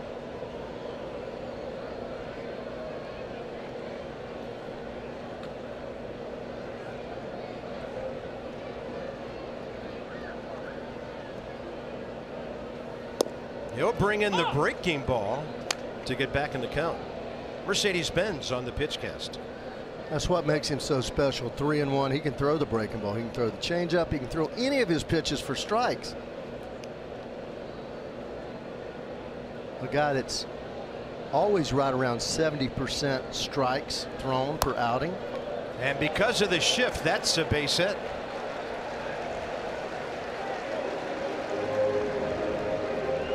Rendon picking up the bouncing ball to the left side, and the Reds now have their 4th hit of the day. Let's go inside the numbers, brought to you by Jeep. Consecutive row starts allowing 3 runs or fewer. Steven trying to take that number to 9 behind Scherzer and Walker. Those are all active streets, brought to you by Jeep. Here's Tucker Barnhart, the catcher.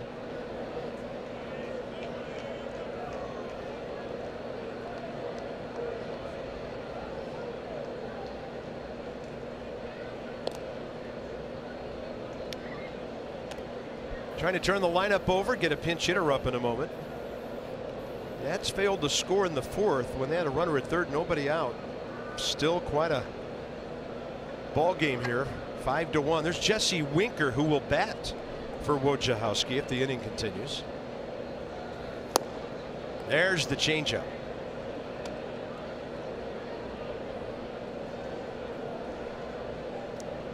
Great arm motion. Ball just doesn't get there. It's almost like it hesitates and stops.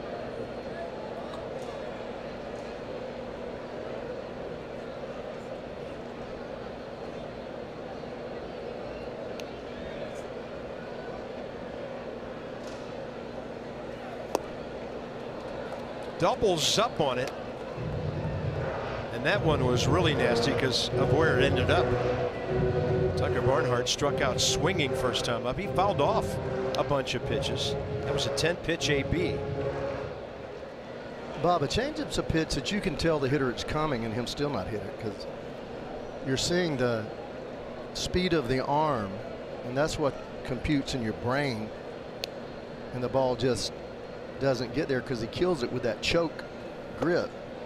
There's another one. 91 and the inning is over. Strasburg dominating the Reds on 4 hits through 5. He'll bat when the top of the 6th rolls around. Nats lead 5-1.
Warm day in the sun here in Cincinnati. 5-1 Nationals. MLB.com at bat. Your #1 mobile app for live Nationals baseball. Stay connected with a fully customizable experience. You get Nationals home screen icons and app features, as well as game day, live game video highlights, radio, and StatCast. Download MLB.com at bat. Nats box, 5 of their 6 hits, all of their runs in the first inning. Goodwin double, Drew single, Harper homer, Zimmerman homer, Murphy walk, Rendon base hit, Wieters sac fly. And since then, the only hit, the Ryan Rayburn leadoff triple, 4th inning.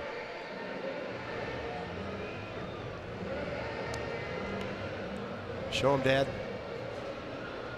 But don't let him throw any curveballs or sliders till he's about 16 years old. Work on the heater.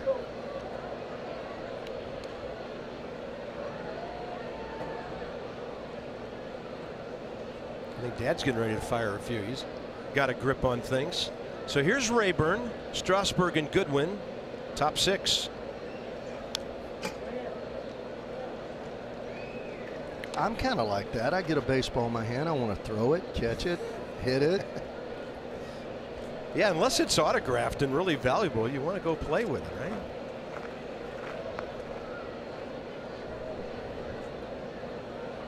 Rayburn, fly ball to right, triple to left center. This guy does not get cheated in the batter's box. He's going to line one out to short, caught by Zach Cozart. Strasburg is next. Wojciechowski doing some kind of job. They have started him 4 times this year. And starting pitching is a real problem for the Reds. Coming in, their starters had a 6.04 ERA, and that's the 3rd highest by any staff since earned run average became an official stat 104 years ago. Joey Votto on the stretch, and a good job by Cozart with the pitcher running just to get rid of it and let the first baseman make the adjustment. And then their starter today goes out and gives up 5 runs in 1 inning, so that Reds ERA probably well over 6.10 now. What do we say? Get it on its way. You get rid of that ball as soon as you can, and good things happen at the other end. That's a nice play there. Long hop. Votto as good as they come over there at picking it. Brian Goodwin 1 for 3, double in 3 trips, couple of pop-ups.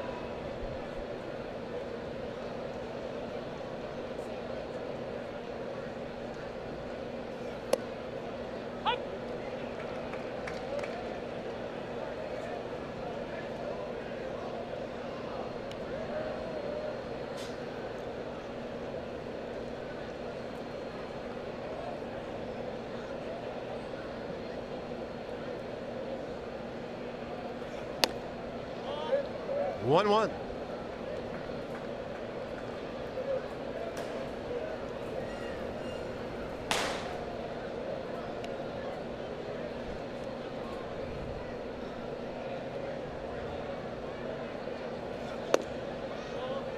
So that was Wandy Peralta. They have 2 lefties. Tony Cingrani had a long 8th inning yesterday, so Peralta would be their first available left-hander today. Wojciechowski's about to get this game into the bottom of the 6th inning without giving up a run, unless Goodwin does something deep, and he does. Right field. Is it going to stay in? See you later. Brian Goodwin, 8th of the year, and the Nats have their 5-run lead back.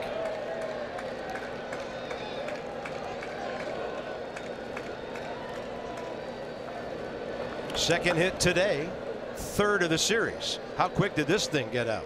Well, he has a quick bat. He's been dragging the bat a little bit, but now that ball's down and in where you can drop the head right to it with the shortest distance to travel. And just another bolt. Low line drive, 8th home run of the year. Well, that's a feel-good day for him. 1 for 13 in the series. A pair of extra base hits today. 2 runs scored, and now Drew takes a ball that appeared to get through and hit James Hoy, the umpire.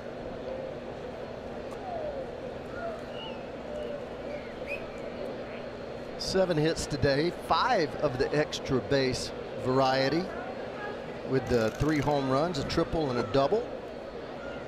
Nats have now hit 20 home runs in 7 games against the Reds this year.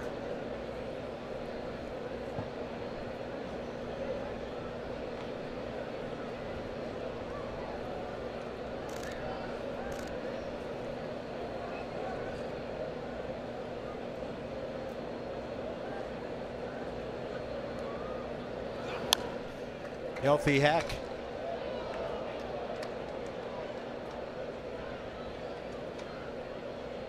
It was the only day game in baseball today. The Nats with 138 home runs. So they passed the Mets. And now trail only the 143 of that slugging Milwaukee ball club that we'll see next week.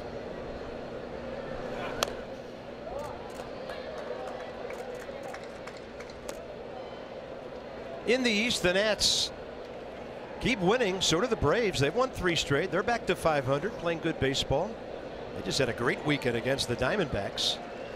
But then it gets distant from there with the Mets 13.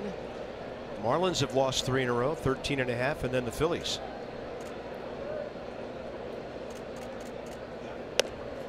That ball stays upstairs.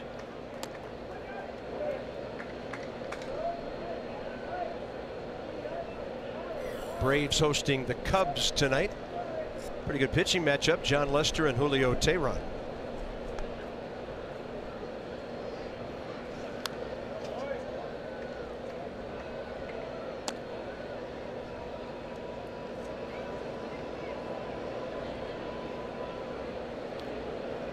Yeah, that's usually a lot of pitches for a guy who's relieved. But Wojciechowski has started 4 games in his 9 appearances this year. Do something like this, it might get you back in the rotation. This ball popped up by Drew and out of play, right side.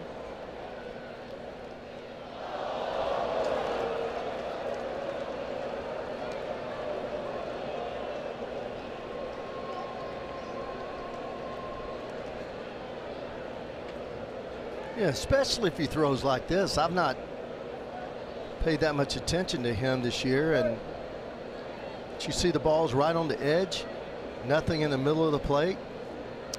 The ball to Goodwin right in his sweep zone, down and in, moving the ball around very effectively. And Drew is going to be called out on a breaking ball down in the zone. But with 2 outs, Brian Goodwin, a little right field lightning.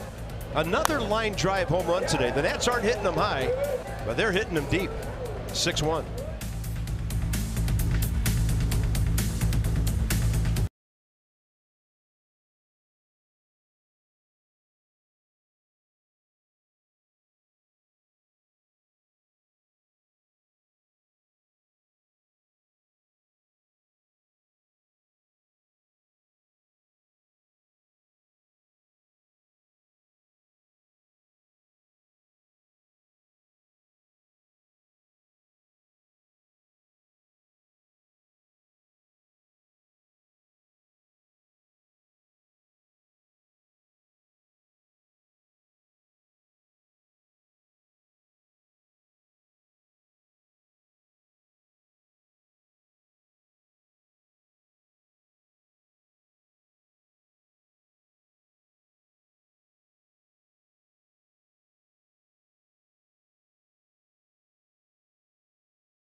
Welcome back to Cincinnati. As mentioned earlier, Jacob Turner comes up from AAA Syracuse today to give the Nationals an extra relief arm, but another move made in concert with that was Koda Glover getting transferred from the 10-day DL to the 60-day DL, and that move might create some kind of concern among Nationals fans, but Dusty Baker saying earlier today that there was no setback with Koda Glover. They just needed to clear a spot on the 40-man roster with Turner coming up today.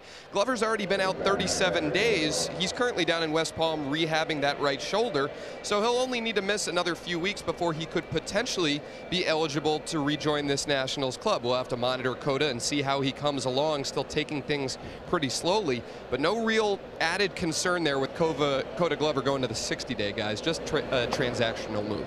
Okay, thank you, Dan, for the update. When you're talking cars, you're talking Coons. Dan with our Coons.com sideline report. Ryan Goodwin goes deep. Arizmendi Alcantara, the pinch hitter, leads off the 6, and Strasburg goes perfectly to the outside edge.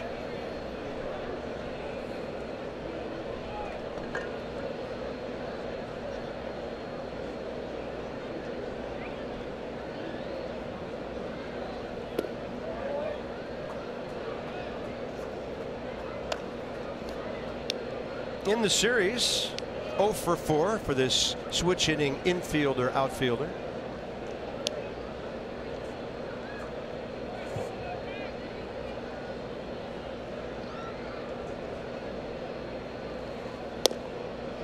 That's paint up in the zone to the outside edge. Nissan on the pitch cast. 71st pitch, 97 miles an hour, plenty of plate. Sitting nicely right in that 70 pitch range.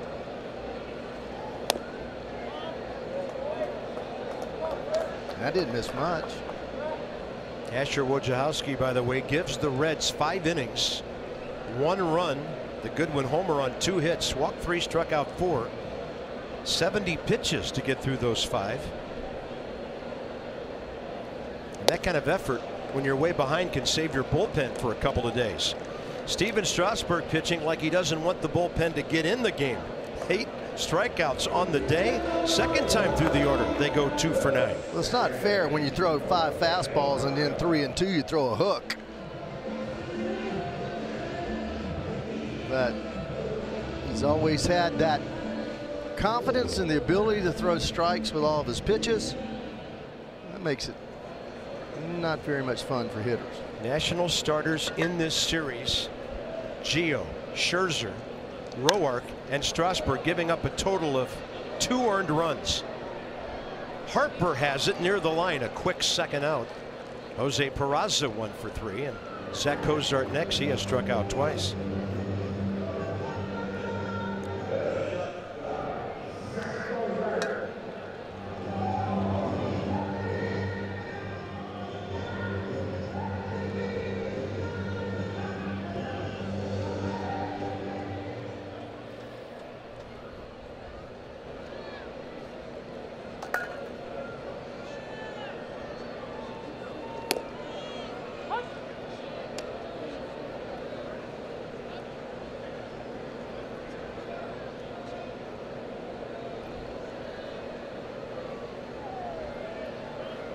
Well, you talk about getting ahead, Ray.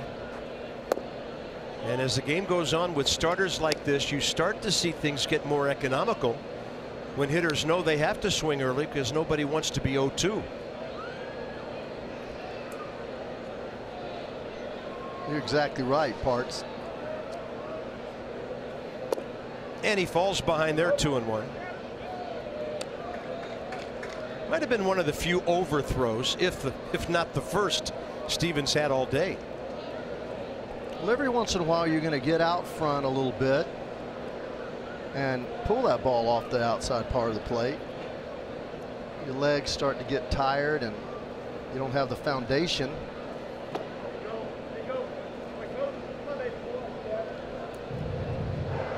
Reds box score: 1 hit in the first, second, fourth, and fifth.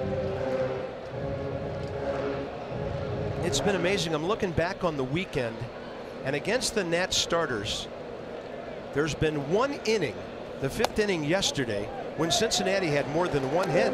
1 inning in 4 days against the starting staff. Cozart walks in front of Joey Votto, and now Strasburg has to go to work because Joey Votto could change things in a hurry. Coming off his first base hit of the series, a grounder up the middle last time up. If you look at the 4 hits that they have, the home run was hit well, but the first base hit by Peraza was just a little dinker to right field. Votto hits the ball that Drew dives at up the middle, and then the ball that Schebler hits on the semi-check swing down third baseline with the shift on. So only 1 ball has been hit hard all day. And he starts Votto off with a first pitch curveball. Outside edge. So only 5 times has he missed with his first pitch today against 21 hitters.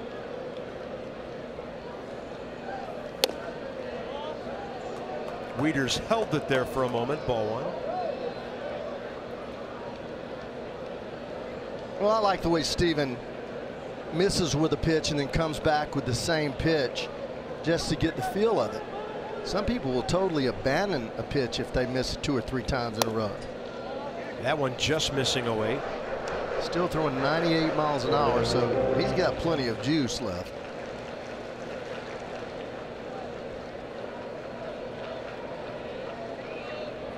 Joey Votto, he won't swing if the ball is a dime off the edge of the plate. Yeah, now we look at that pitch, Cashy, to know why Wieters held that fastball. Yeah, all 3 of those pitches are strikes. And he didn't get the call because Matt was set up away, and when you have to reach across, more often than not, you're not going to get that call. But Strasburg has evened things up here, 2-2.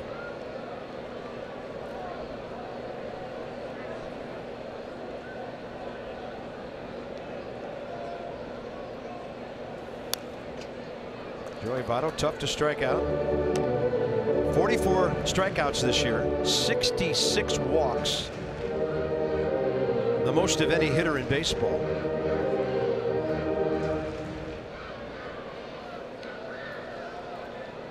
Well, he's right on the top of the plate, isn't he? Uses a short bat and then still chokes up about 3 inches.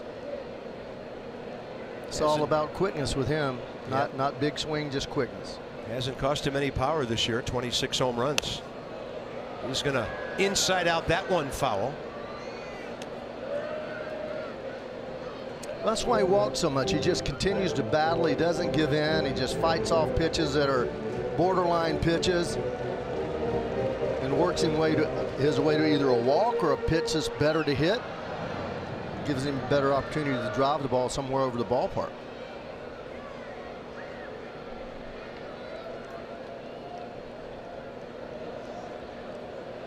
Murphy in right field on the shift.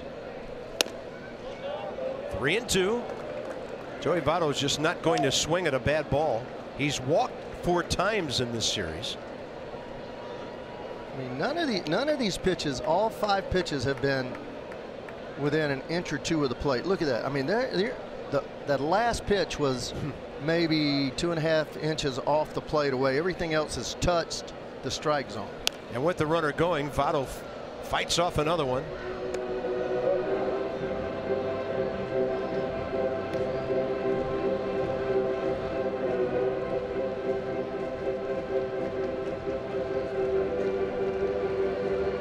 Well, you can get him with a changeup here if you throw it to where it starts in the strike zone. He's always been able to fight fastballs off. 3-2 again. Cozart moving, and Votto to center. Goodwin is there. That was a good battle. Strasburg and Votto, and Steven wins it. Bryce Harper, top of the 7th coming up. Zimmerman, Murphy right behind him.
Right next to the Ohio, the Nats are slugging in Cincinnati.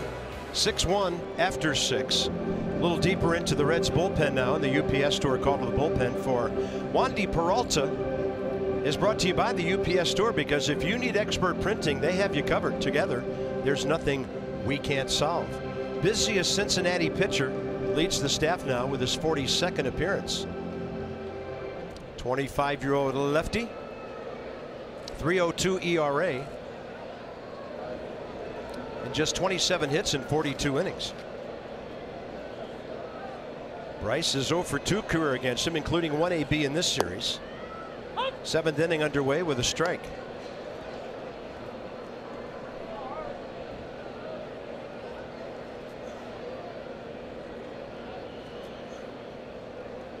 Harper now just 3 homers off the league lead.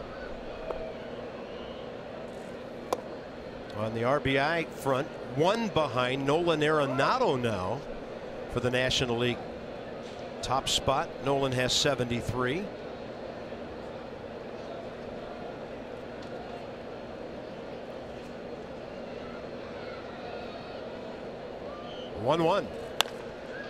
Just guided beautifully to left. Now Bryce is thinking 2. Duvall has 7 outfield assists on the year. That's a good throw, and Bryce Harper's out at second base.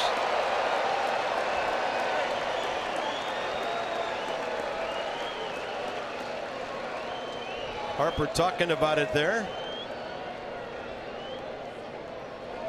I think it's worth a chance. I always think that it's worth a chance. Hustling, you got to make a guy make a good play. He's got to get the ball, field it, get himself right, and make a good throw, and then attack. And I'm not sure about that. I'm not sure about that now. It looks like he hit him in the chest. I didn't see it that clearly. Got him maybe a tick before he got there. Let's see here. No, I don't think so. No, that's why the Nats are challenging.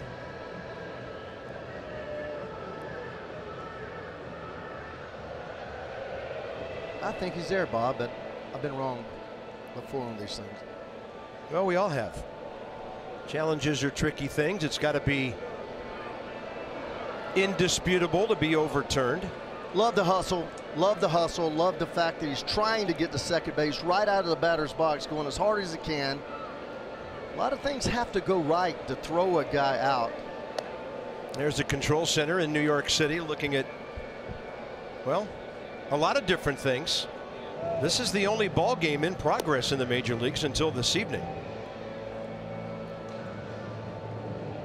So some file footage for you as far as how things look in there and all the different monitors and apparatus they have. Did he keep the glove on him? He looks like his left hand bounces off the bag. If he is there safely, that his right hand bounces off the bag and then he gets there with his left hand. Was there any? I don't know. That's. And another factor in this, the Reds are not televising today. So we are the only production crew out of Cincinnati today. So maybe fewer cameras and fewer looks. Because in a ballpark, the visiting crew will come in and we'll be at positions with our cameras that the home crew isn't, and vice versa. They do have some side-by-side positions. So that took a while, and the call is out is Bryce Harper. So they couldn't see enough to overturn it. And for Adam Duvall, that'll be his league-leading 8th outfield assist of the year. Sure looks like his hand hits there before he's tagged, but you just.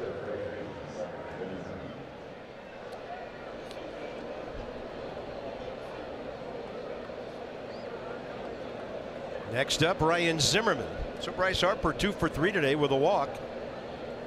And when you're up by 5 and it's the top of the 7th on the road and you're trying to sweep, anybody with speed, I think, will make that choice Bryce did anytime. You want to have the mindset that you want the next base. So you have to be running full tilt right out of the batter's box when you hit a ball that's what we used to call a 1 3/4.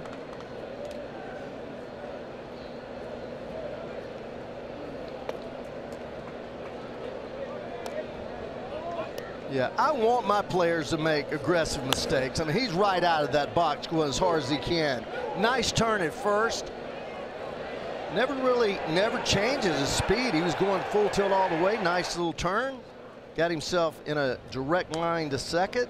Got there about as quickly as he can. And Ryan Zimmerman all in on a 2-0 pitch, but it was off speed. He's hit 3 balls in the air today, 1 out of the yard for his franchise record 235th home run.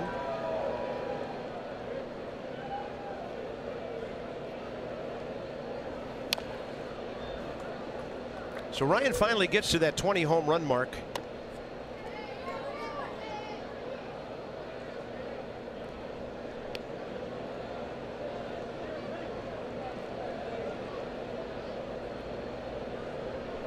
Last time he hit 20, 2013, when he went deep 26 times. He's just been all banged up for the last 3 years.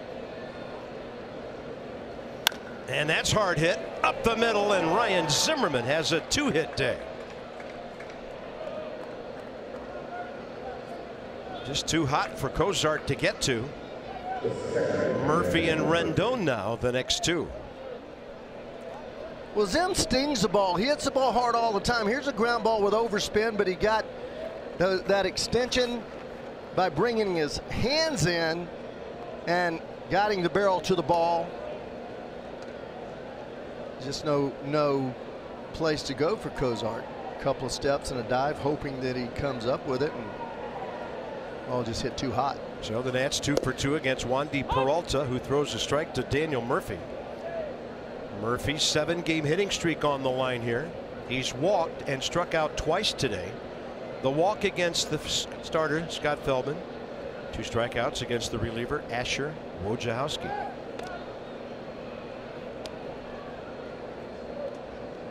Ryan doesn't run a lot, but he runs well. He's 1 for 1 this year.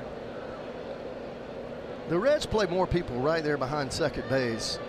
Seems like when they're in a pull situation, they have their shortstop straight behind the bag, and that is not something that I'm accustomed to seeing.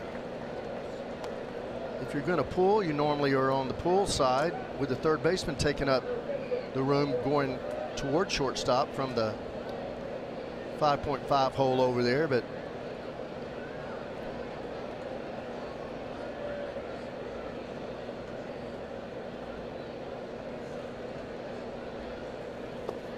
and Murphy made an offer and then held up. Bryce hit a ball night before last that was right up the middle, scorched, that the shortstop didn't have to move on. The ball hit the top of the bag and he just ran straight in and forced out. Actually, it was a double play. 1-2 with 1 out. Murphy verbalizing his effort to get out of the way there. 2 balls, 2 strikes.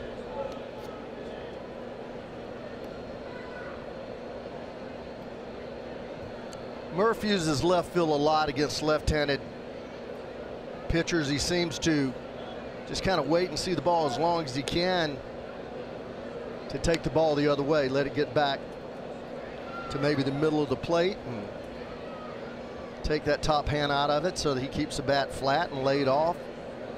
A lot of times just serving the ball the opposite way.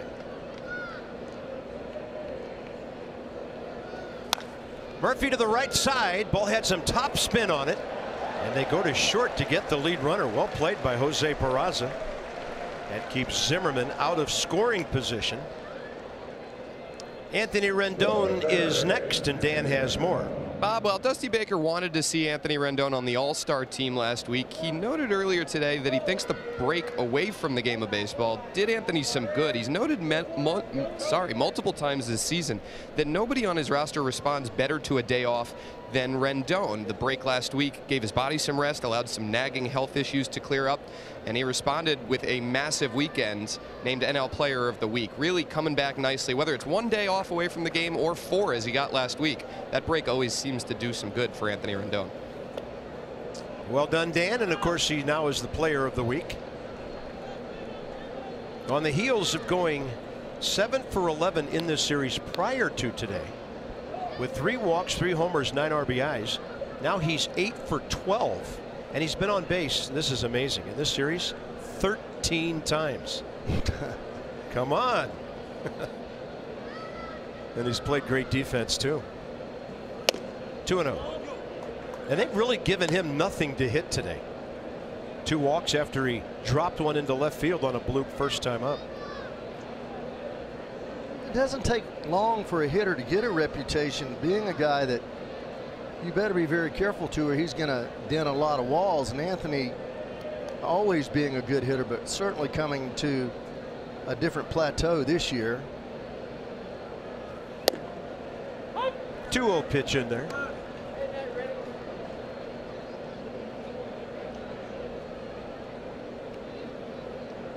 Yeah, the official word from New York is they could not definitively see Bryce Harper safe on that slide into second.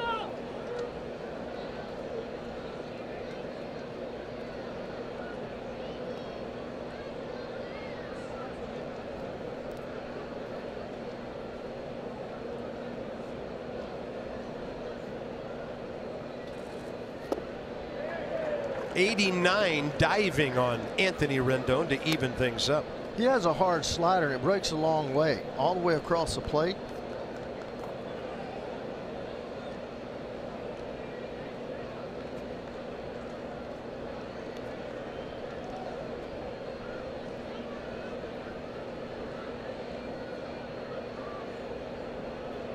2-2. And he makes the adjustment and spits on that pitch. And that'll give Daniel Murphy a head start. Gary Thurman, the first base coach, checks in with Murph. Joey Votto still on the bag.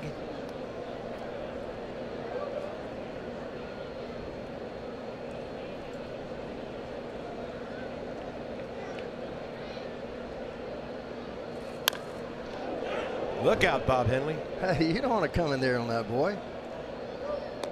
He'll get it out of there in a hurry. It's 3-2, and watch this ball. It is way inside, and he just throws ahead. Using that top hand, and sometimes the top hand comes off the bat, but it has already done its business. Uses it like throwing a hammer or an axe. Just fires it through the hitting zone.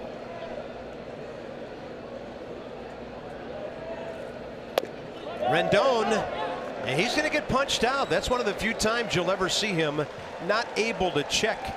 Will Little rings him up. That's got a couple of hits, strand to runner. 7th inning stretch time.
Steven Strasburg threw 6 innings, 88 pitches, 59 strikes.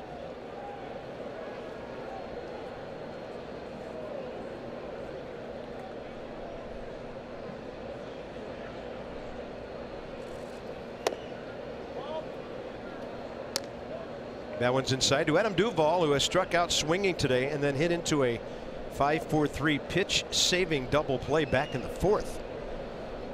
Strasburg has thrown 2 ground ball double plays today, 1 to each side.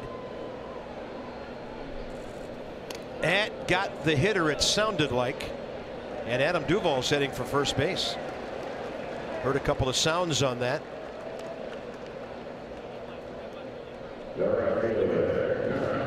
Now we talk about Anthony Rendon checking a swing. You're going to see a batter striking out who didn't come close to going around.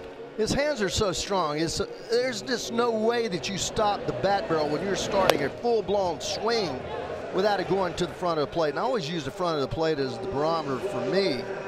That bat barrel never got anywhere near the front of the plate, as he has that uncanny ability to stop that bat.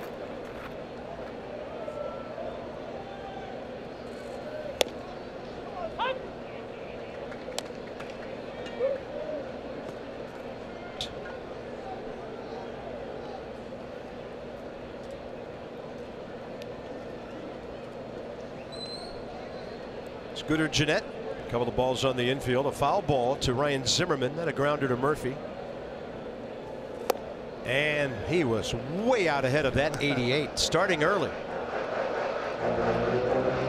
How nasty is this changeup? You're right. He's probably about 14 inches if you look at it from a side view out in front of that pitch.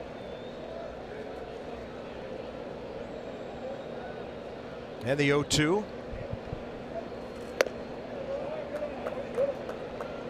Rare's back. I just saw something I didn't like, and Mike Maddox came out of the dugout after throwing that pitch. Steven Strasburg was kind of shaking and flexing his right arm with a bend at the elbow, and Mike Maddox saw it too. He came out a couple of steps and then went back in the dugout. He looked like a sprinter coming out of the blocks. Maddox did, but he stopped. 1-2 delivery. Swing and a miss on a fastball upstairs, and Steven comes out of that looking all right. First of all, 2 pitches ago. Yeah, that's strange, isn't it? But then he didn't look anything wrong there.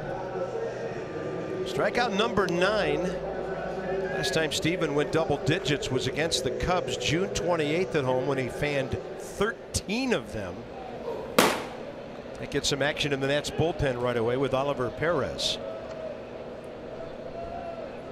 Eugenio Suarez, the next hitter. Bob, I was drafted as a pitcher, shortstop, did a lot of pitching, and as much force is coming off of the back leg as you set up over the mound, over the rubber, and you go to deliver the ball and you're doing it 90, 100 times, 105 times a day. Just think about what happens if you just get a little out of sync. Your rhythm is a little off. Your balance is a little off. I've had many times where I've had in my upper arm a little bit of twinge just on one pitch. And you say, well, I'm not sure what that is. And it ends up being nothing. And your elbow, a little bit of maybe sting. I've even had it in my wrist, throwing a fastball and trying to overthrow it on a four-seamer and have your wrist kind of pop just a little bit. And it's really just getting something out of sync. And as much as that, I mean, that's a lot of force coming at you right there. This is a big boy. 2 balls, 1 strike, and that is in there. And when you think about everything in pitching is to generate force and velocity, but at some point that arm has to stop. And all of those muscles and tendons that go into that arm stopping, it's like putting on brakes with bad brakes. That's a swing and a miss on a ball in the dirt, and there's a runner at first, so no need to throw or anything for Matt Wieters and Steven Strasburg. 10 strikeouts. So that's 35. Max Scherzer's in the 60s with his. These guys are amazing. Wieters doing one of the things that makes him so special to this ball club. I mean, he's like another coach on the field. He pays attention. He does his work. When you talk, even the hitters, they talk about how much Wieters has meant to this pitching staff, and that's just a great example of picking a time, going out, and just checking with your pitcher and seeing what he is thinking.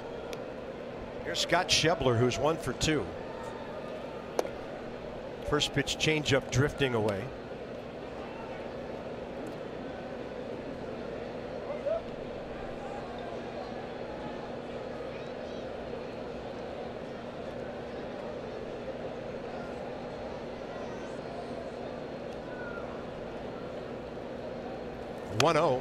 There's a foul ball. I want to take a moment to give our best wishes to Bob Wolf's family. We lost a legendary broadcaster at the age of 96 yesterday. He was the voice of the Senators from 1947 to 1960. Went to Minnesota with the team for a year before he came back to the East Coast and joined NBC TV in New York. A wonderful man. He turned over all of his broadcasting tapes and all of his memorabilia to the Library of Congress 4 years ago. Charlie Slows, Dave Jagler, and I had a chance to be there with Bob on that very special day. So with great memories and great sympathy and thoughts for his family, we celebrate the life of Bob Wolf. Our broadcast suite at Nationals Park is named after him. And just wanted you Nats fans to know, who heard Bob, you Washingtonians are those who didn't get to hear Bob Wolf. We've lost a great one of the all-time greats in broadcasting, and a Ford Frick winner enshrined in the National Baseball Hall of Fame in Cooperstown. Bob Wolf, we lost him yesterday at the age of 96.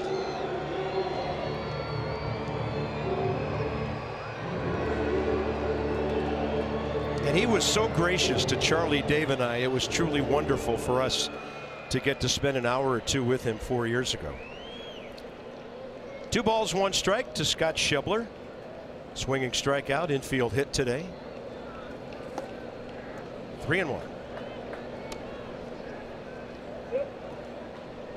Stephen Strasburg has gone 7 innings or more 10 times this year. Coming off the short outing, of course, against the Braves on a day when they blew out the Nats and won 13-0. Strasburg only gave up 3 earned runs that day, but only pitched 3 innings. So we've got a shift in progress here, but Anthony Rendon still on the left side of the infield. It's brought to you from Fios by Verizon. Fios is not cable. We're wired differently. Go to getfios.com. And Murphy in right field. It's about where he was playing Joey Votto earlier. Strasburg maybe 1 pitch away from getting his day done. 3-2 here in the 7th with 2 outs. Runner on the move. Swing and a miss. If that's it, he'll strike out his last 3 hitters, all swinging, and 11 on the day. Hey, the offense has been great, but in Cincinnati, the starters have been fantastic.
This copyrighted telecast is presented by authority of the Washington Nationals and may not be reproduced or retransmitted in any form, and the accounts and descriptions of this game may not be disseminated without the expressed written consent of the Washington Nationals.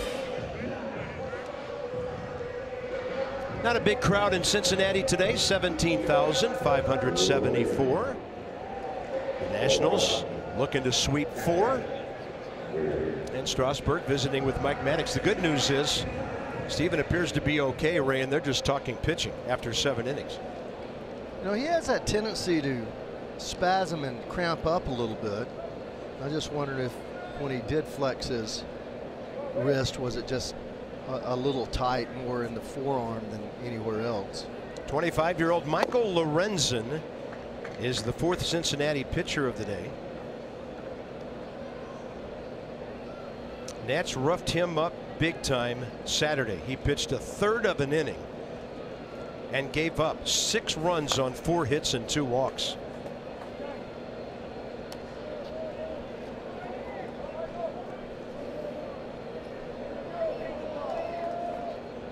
Wieters, Rayburn, and we expect a pinch hitter.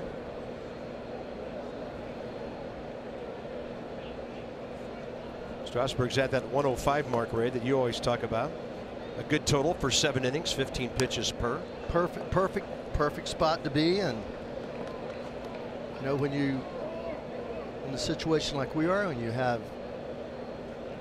a nice lead, there's just no reason to push a guy, because you save those bullets as much as you can. Now, I mean, you don't start taking them out in the 5th inning, but you throw 105 pitches in 7 innings, that's perfect. And as we mentioned, Joe Blanton's been very good lately. He appears to be next. 3-1, and Wieters drives it the other way, foul. So Strasburg's line, 7 innings, 4 hits, 1 run on the Suarez 2nd inning homer. Walked 1, struck out 11.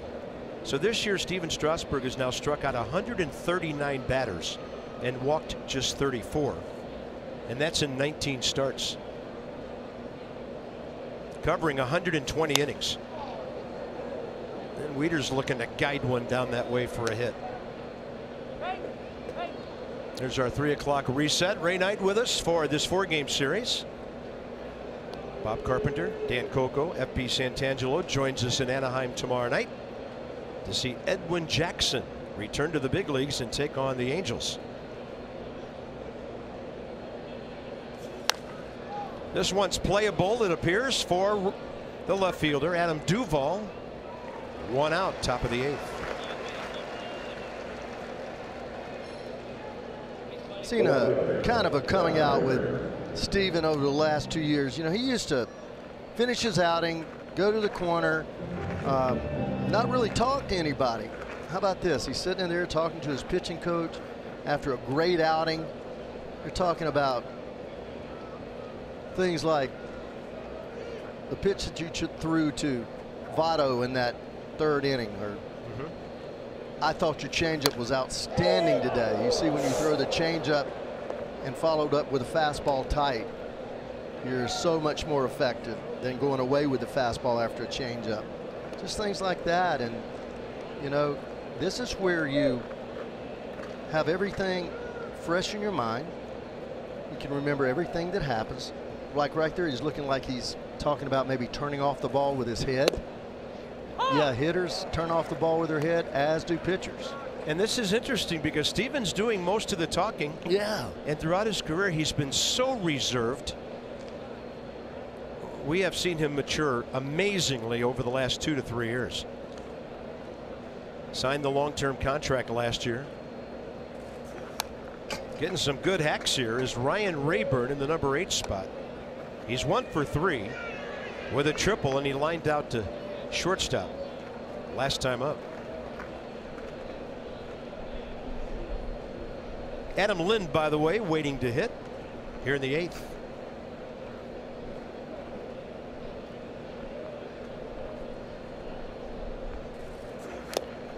On the front door, that's a foul tip caught by Barnhart. 2 outs. Road to October goes through Nationals Park because the Brewers and the Rockies have postseason aspirations, and they will be in Nationals Park for the next homestand. It's a National League showdown. Visit nationals.com/tickets today. And I know you're sitting at home, some of you saying, wait a minute, what about the Dodgers? Well, we won't see the Dodgers at Nationals Park until September 15, 16, and 17. Quite a weekend that will be. That's already took 2 out of 3 at Dodger Stadium. And that'll be some kind of series in September. Where will the teams be by then? The way the Dodgers are playing, they might already have clinched, and the Nats could be on the verge. They've won 9 in a row, and they're 35 games over 500. They've won, I think it was 19 out of their last 24 or something, some crazy number. They have made a shambles of the West. And you look at that and say, well, Arizona, Colorado have no chance, but they're the 2 leading teams in the league for the wild card. Even though the Diamondbacks, just swept by the Braves, have lost 5 in a row. So there's going to be some slugging on that next homestand with our Nats, and then Milwaukee followed by Colorado.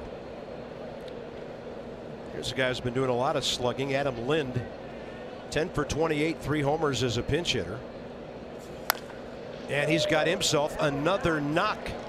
40th hit of the year in 126 at bats. Think he can hit? He can absolutely rake. And the Nats are into double digits on the day with 10 hits. They've done that 3 of these 4 games, and when they didn't do it Friday, they had 9. It's been some kind of impressive offensive series. How about the year for this National Ball Club offensively? First in batting average, first in on-base percentage, first in slugging, first in OPS, first in hits, first in runs, first in doubles, first in extra base hits. I mean, this is for real now. This isn't something that happens in a month or in spring training. You're looking at 3.5 months of play, and they've been able to sustain an unreal level of efficiency. 0-1. Brian Goodwin has turned this into a very good day with a home run last time up after doubling and scoring in that 5-run first. I mean, Harper, Zimmerman, Murphy, Rendon, 3 through 6, and then Pop at the bottom with Wieters and Rayburn. Michael A. Taylor when he's healthy.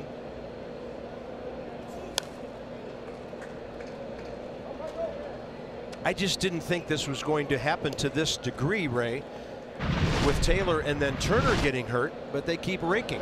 Nor did I. We were talking about, well, where's all the offense going to come from? From people like this. Brian Goodwin. Fastball down and in, laces it to right center field in that 6th inning after he led off with a double to start the game off and ignite that 5-run first. That ball pretty well hit. The Nats have stranded 7 today, but they lead 6-1, 6 outs to get.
Stephen, 11 punch outs on the day. We're going to go right through them here. A fastball in that first inning to get Cozart. Then Adam Duvall on a changeup.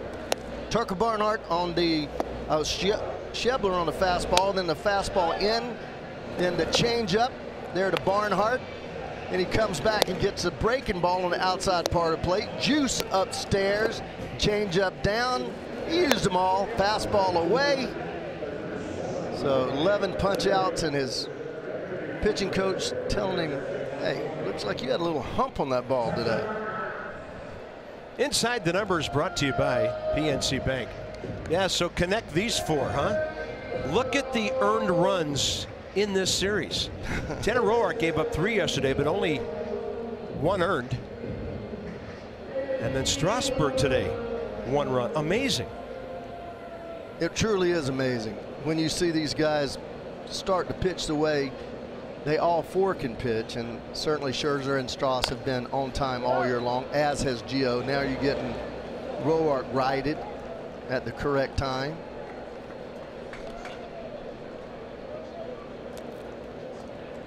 Joe Blanton. He has really turned his season around here. Last 8 games, the ERA 0, 6 1/3, only 3 hits, 4 strikeouts. It's going to be the ace in the hole, I think, for our ball club. I do. I talked to Mike Rizzo about him early in the year, talked to him about it 2 or 3 weeks ago.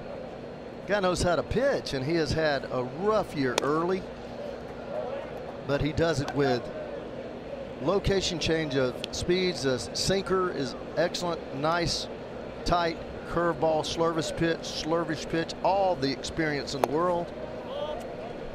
Pretty good pitch there. And I'll correct myself. I had an inning yesterday where Roark gave up a walk and 2 hits, but because of an error,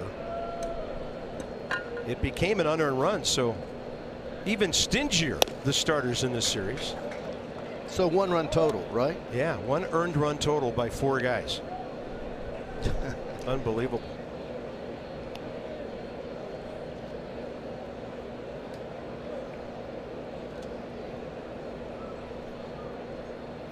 Jesse Winker has a base hit and 3 walks in the series as he pinch hits here in the 8th for Lorenzen. Yeah, when you're giving up 1 and you're averaging at about 7, I mean, makes the game pretty simple, doesn't it?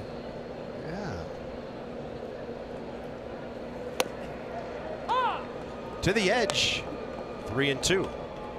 See how much movement he has on that? I don't even know what that was. I guess it was a changeup, 85, but he throws his fastball sometimes at 80, 86 to 90. I mean, he moves that fastball with more emphasis on movement than velocity. And it was over the plate, but he missed high. Reds have a runner with 1 out here in the 8th. When you have insight, you know how to handle your finances with confidence. Brought to you by PNC Bank, for the achiever in you. He's at Double-A, and 24-year-old Jose Marmolejos is just under 290. On base percentage is good. Extra base hits, driving him in, scoring, and a perfect day against those flying squirrels in Richmond yesterday. On the edge for a strike.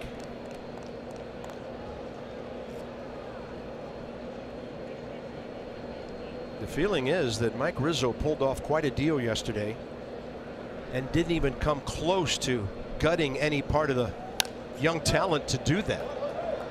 And then on top of that, and the Nats are taking on some salary here, which is worthy to note.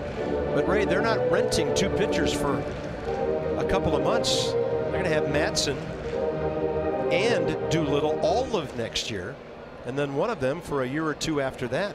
It's pretty impressive. It's real impressive. If you have an ownership group that'll take on the salaries, and that's what the Lerners have done to make that all happen.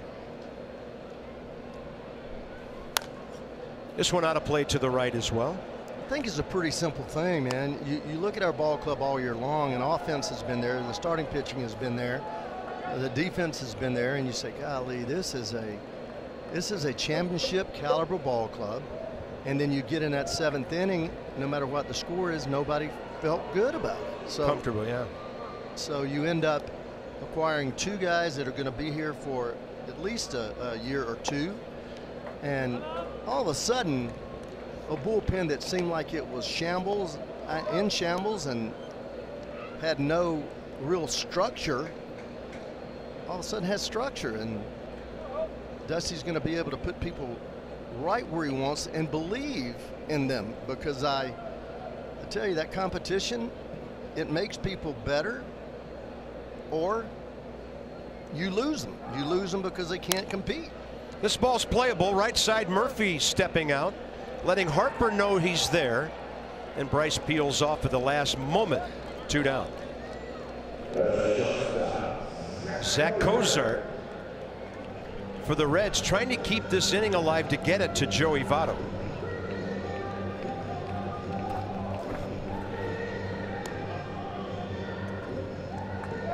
looking at my scorecard, there hasn't been a runner to reach second base today, except Suarez, who touched it on the home run. Everybody else, the 3 singles. Got a couple of double plays, one in the first, one in the fourth, and then the single in the fifth with 2 outs by Schebler. He struck out Barnhart on that changeup, so there wasn't any action on the base paths. Zach Cozart could not believe that was a strike. Blanton kept that slider in the zone for a while. He has the hitter reaching, a pop up, and Murphy's under this one. So another good inning as Joe Blanton continues his resurgence to the 9th. 6-1.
Baseball on MASN, brought to you by American Standard Heating and Air. Go to MidAtlanticComfort.com for special offers and to find a dealer near you. And by the Lexus RX, featuring a pre-collision system with pedestrian detection. Standard. Everybody's swinging well in Cincinnati this weekend, especially the visiting team. 6 runs on 10 hits today. Potomac Nationals back in action at home. They'll get back at it on Thursday through the 23rd against Lynchburg. The Prince William County on-field jersey auction dating back to 1989 is Friday. Mighty Ducks Day Saturday. Check it out, PotomacNationals.com, 703-590-2311. Raisel Iglesias, the Reds closer, who is 16 out of 17 in saves, makes his second appearance of the series. Rendon and Wieters had base hits against him in the 9th inning, but he threw a scoreless frame here in that 10-7 game on Saturday. Did you notice what right-handed hitters are hitting off of him? 107.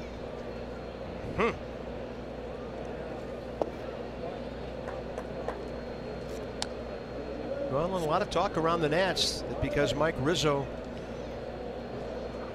the backing of ownership, able to engineer that deal yesterday, still may have enough resources left now to go after a closer, a true closer. We'll see how that all works out. Yesterday was a wonderful step forward, and we'll see how far the Nats can take it. Matt Grace for the bottom of the 9th, who saved the first 2 games of this series Friday night on 1 pitch.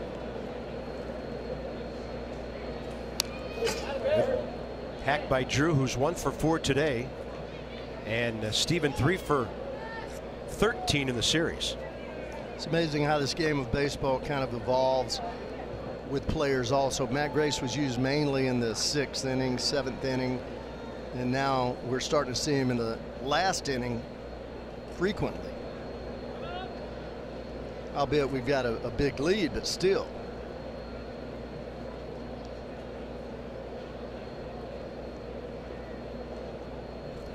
way inside. Was it you, Bob, that told me the other night he didn't realize he had a save and threw the ball? Threw the ball in the seats after his first career save. How do you get a save in a 5-0 game? Well, the pitcher before you gives up a couple of hits and gets the bases loaded, and you come in with a tying run in the on-deck circle, and you get 3 outs. In essence, it's the same as starting the 9th inning and getting them in a safe situation. And that's what Matt did. I mean, and it happened on 1 pitch. Then he got a save the next night, and I'm assuming he kept that ball. Well, I would have taken my uniform up there and said, hey, I give you his uniform for that ball. Yeah, whatever. Name it. But he didn't realize until he was in the locker room. Drew drives one to the gap in left center, but it's tailing back to Duvall. Adam was playing way off the line to grab that one. Another good at bat by Stephen Drew. Joe Gonzalez uncorked for a cause fundraiser. It's a release party for his own 2014 Sonoma Reserve red wine. That's happening next week, Thursday, and that's at the Teddy and Bully Bar in DC Northwest, 7 to 9 p.m. Proceeds benefit the Dream Foundation and Hialeah Baseball down in Florida, Gio's alma mater. So get online, check it out, make a contribution, be a sponsor.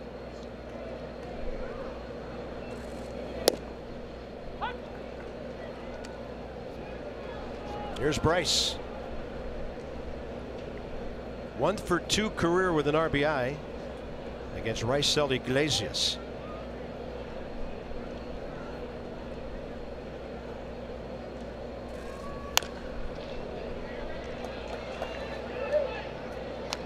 When I see Bryce swing, I think of Willie Stargell. Wow. And what was once said about Willie is that he went up to the plate with bad intentions. And Bryce, he's up there with bad intentions, I guarantee you. Look out. He had Gary Thurman ducking on that one.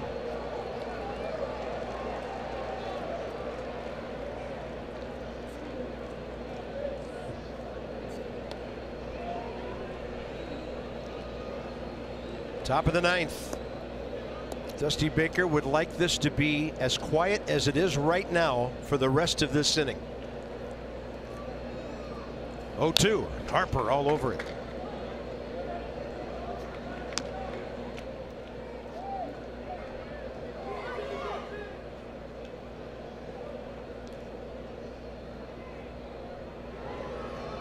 Bryce hasn't taken any time off like Zimmerman and Murphy did coming out of the All-Star break, but he's looked totally into it this series. No fatigue. They want this one upstairs, and Harper will strike out. 2 down.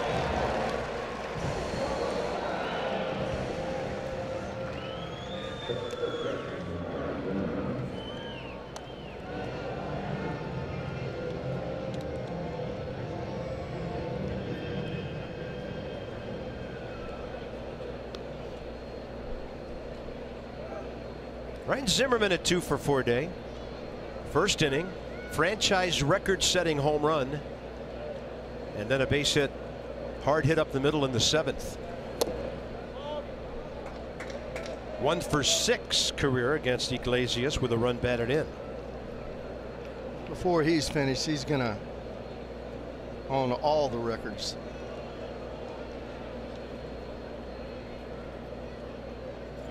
It's Ryan's 12th full year in the big leagues. He was a September call-up in 05. In the spring, he was playing college ball. In the summer, he was a minor leaguer. In September, he was a major leaguer and never looked back. And if you look at his game logs, he's missed almost 2 seasons in injuries. And now he's going to have a 3 for 5 day.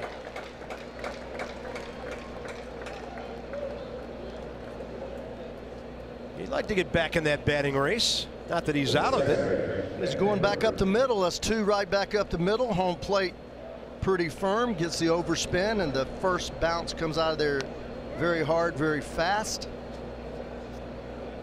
That's when you know he's swinging well, is when he's hitting it up the middle into right center. Started the day hitting .322, fourth in the league, and he's at .327 now. Daniel Murphy has a rare offer. Last chance to extend that hitting streak to 8 games. That's Ryan Zimmerman's 11th 3-hit game of the year.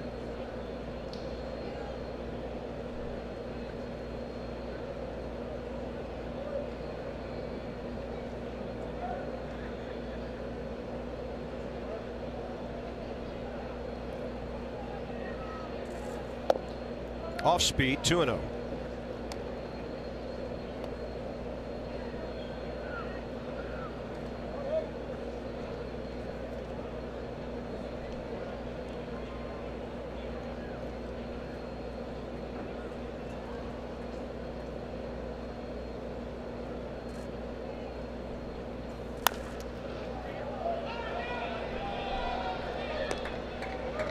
Chase is on for that foul ball. 2-1. It's hard for me to imagine the Reds getting rid of an arm like this. They have him under control, I think. Somebody told me for the next 4 years. Throwing 99, and I mean, those strikes, has an idea, changes speeds occasionally, but changes arm angles often.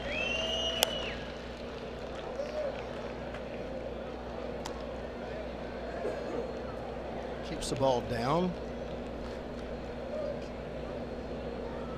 27 years of age.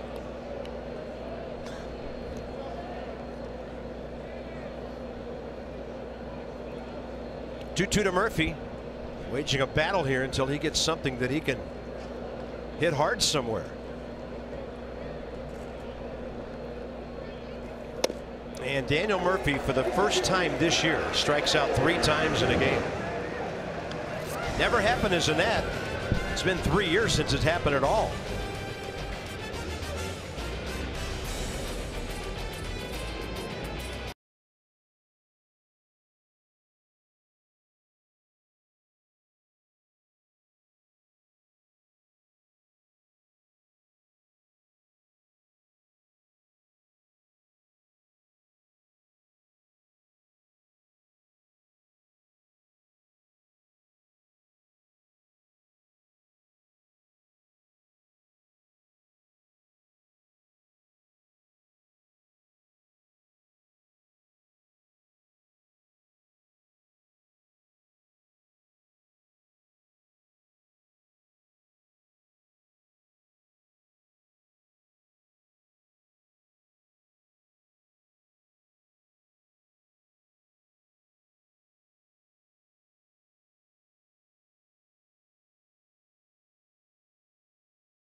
.140 Reds. Ryan Zimmerman, record-setting home run back in the first, and then Bryce would add a 3-run shot. At least that happened right before Zimmerman's. And the Nats, 61 runs now in 7 games, trying to go 6-1 against Cincinnati this year. Nats Extra post-game show. Byron Kerr, Phil Wood. We've kept those guys busy with highlights all weekend. That's presented by W.B. Mason. When this game's over, 3 outs to get for Matt Grace, for the Nats to head to Orange County and take on the Angels with tons of momentum. It'll be his 21st appearance, and 2 saves, as I mentioned, Friday and Saturday in this series. They'll face Joey Votto, who's 0 for 2 career against him with the base on balls.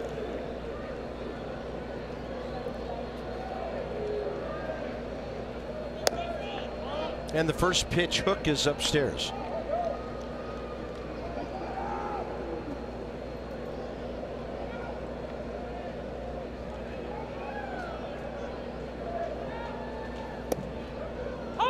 that one in the zone.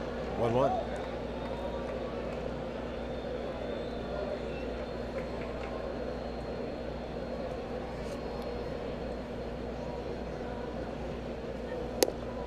And 3 hooks in a row.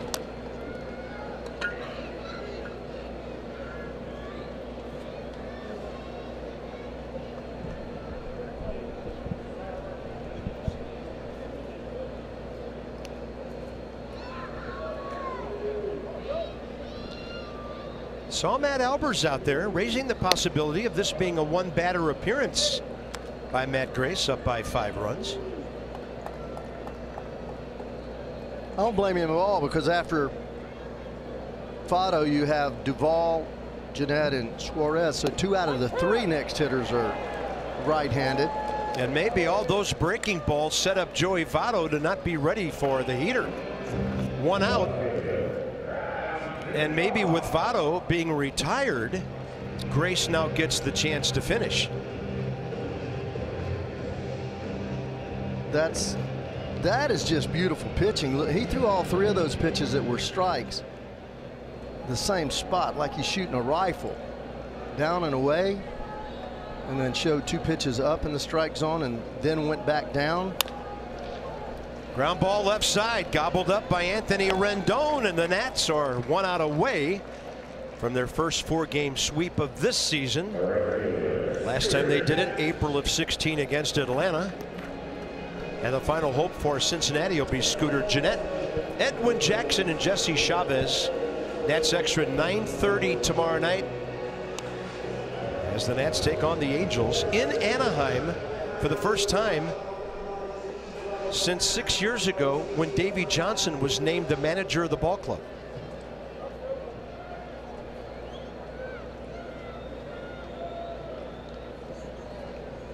Here's Scooter Gennett, 0 for 3.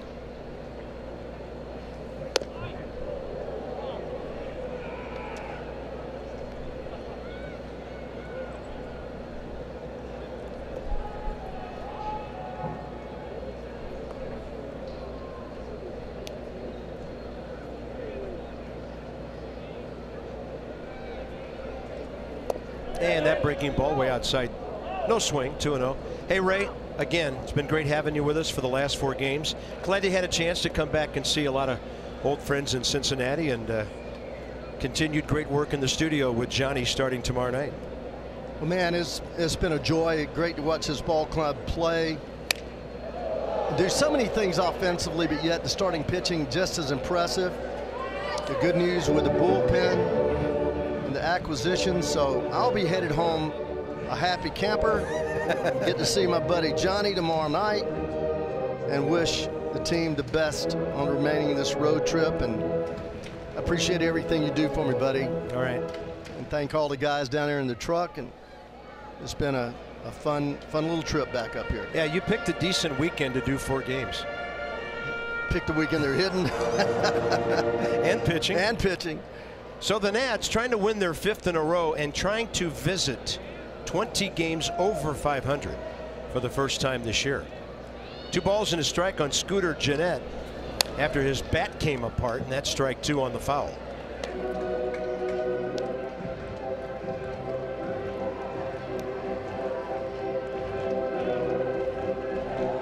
Yeah, Matt has really settled in. You see everything that he throws is somewhere around the plate now. When he first got up here, he was having trouble with control, like seemingly everybody has had at some point this year. Bouncer to short. Stephen Drew. The Nats sweep in Cincinnati. First time they've ever swept the Cincinnati Reds in a 4-game set. And the Nats will fly high to Southern California tonight, 20 over. Right now, 10 up on Atlanta. They open a series against the Cubs. For Ray Knight and Dan Coco, Bob Carpenter, the final, Washington 6, Cincinnati 1.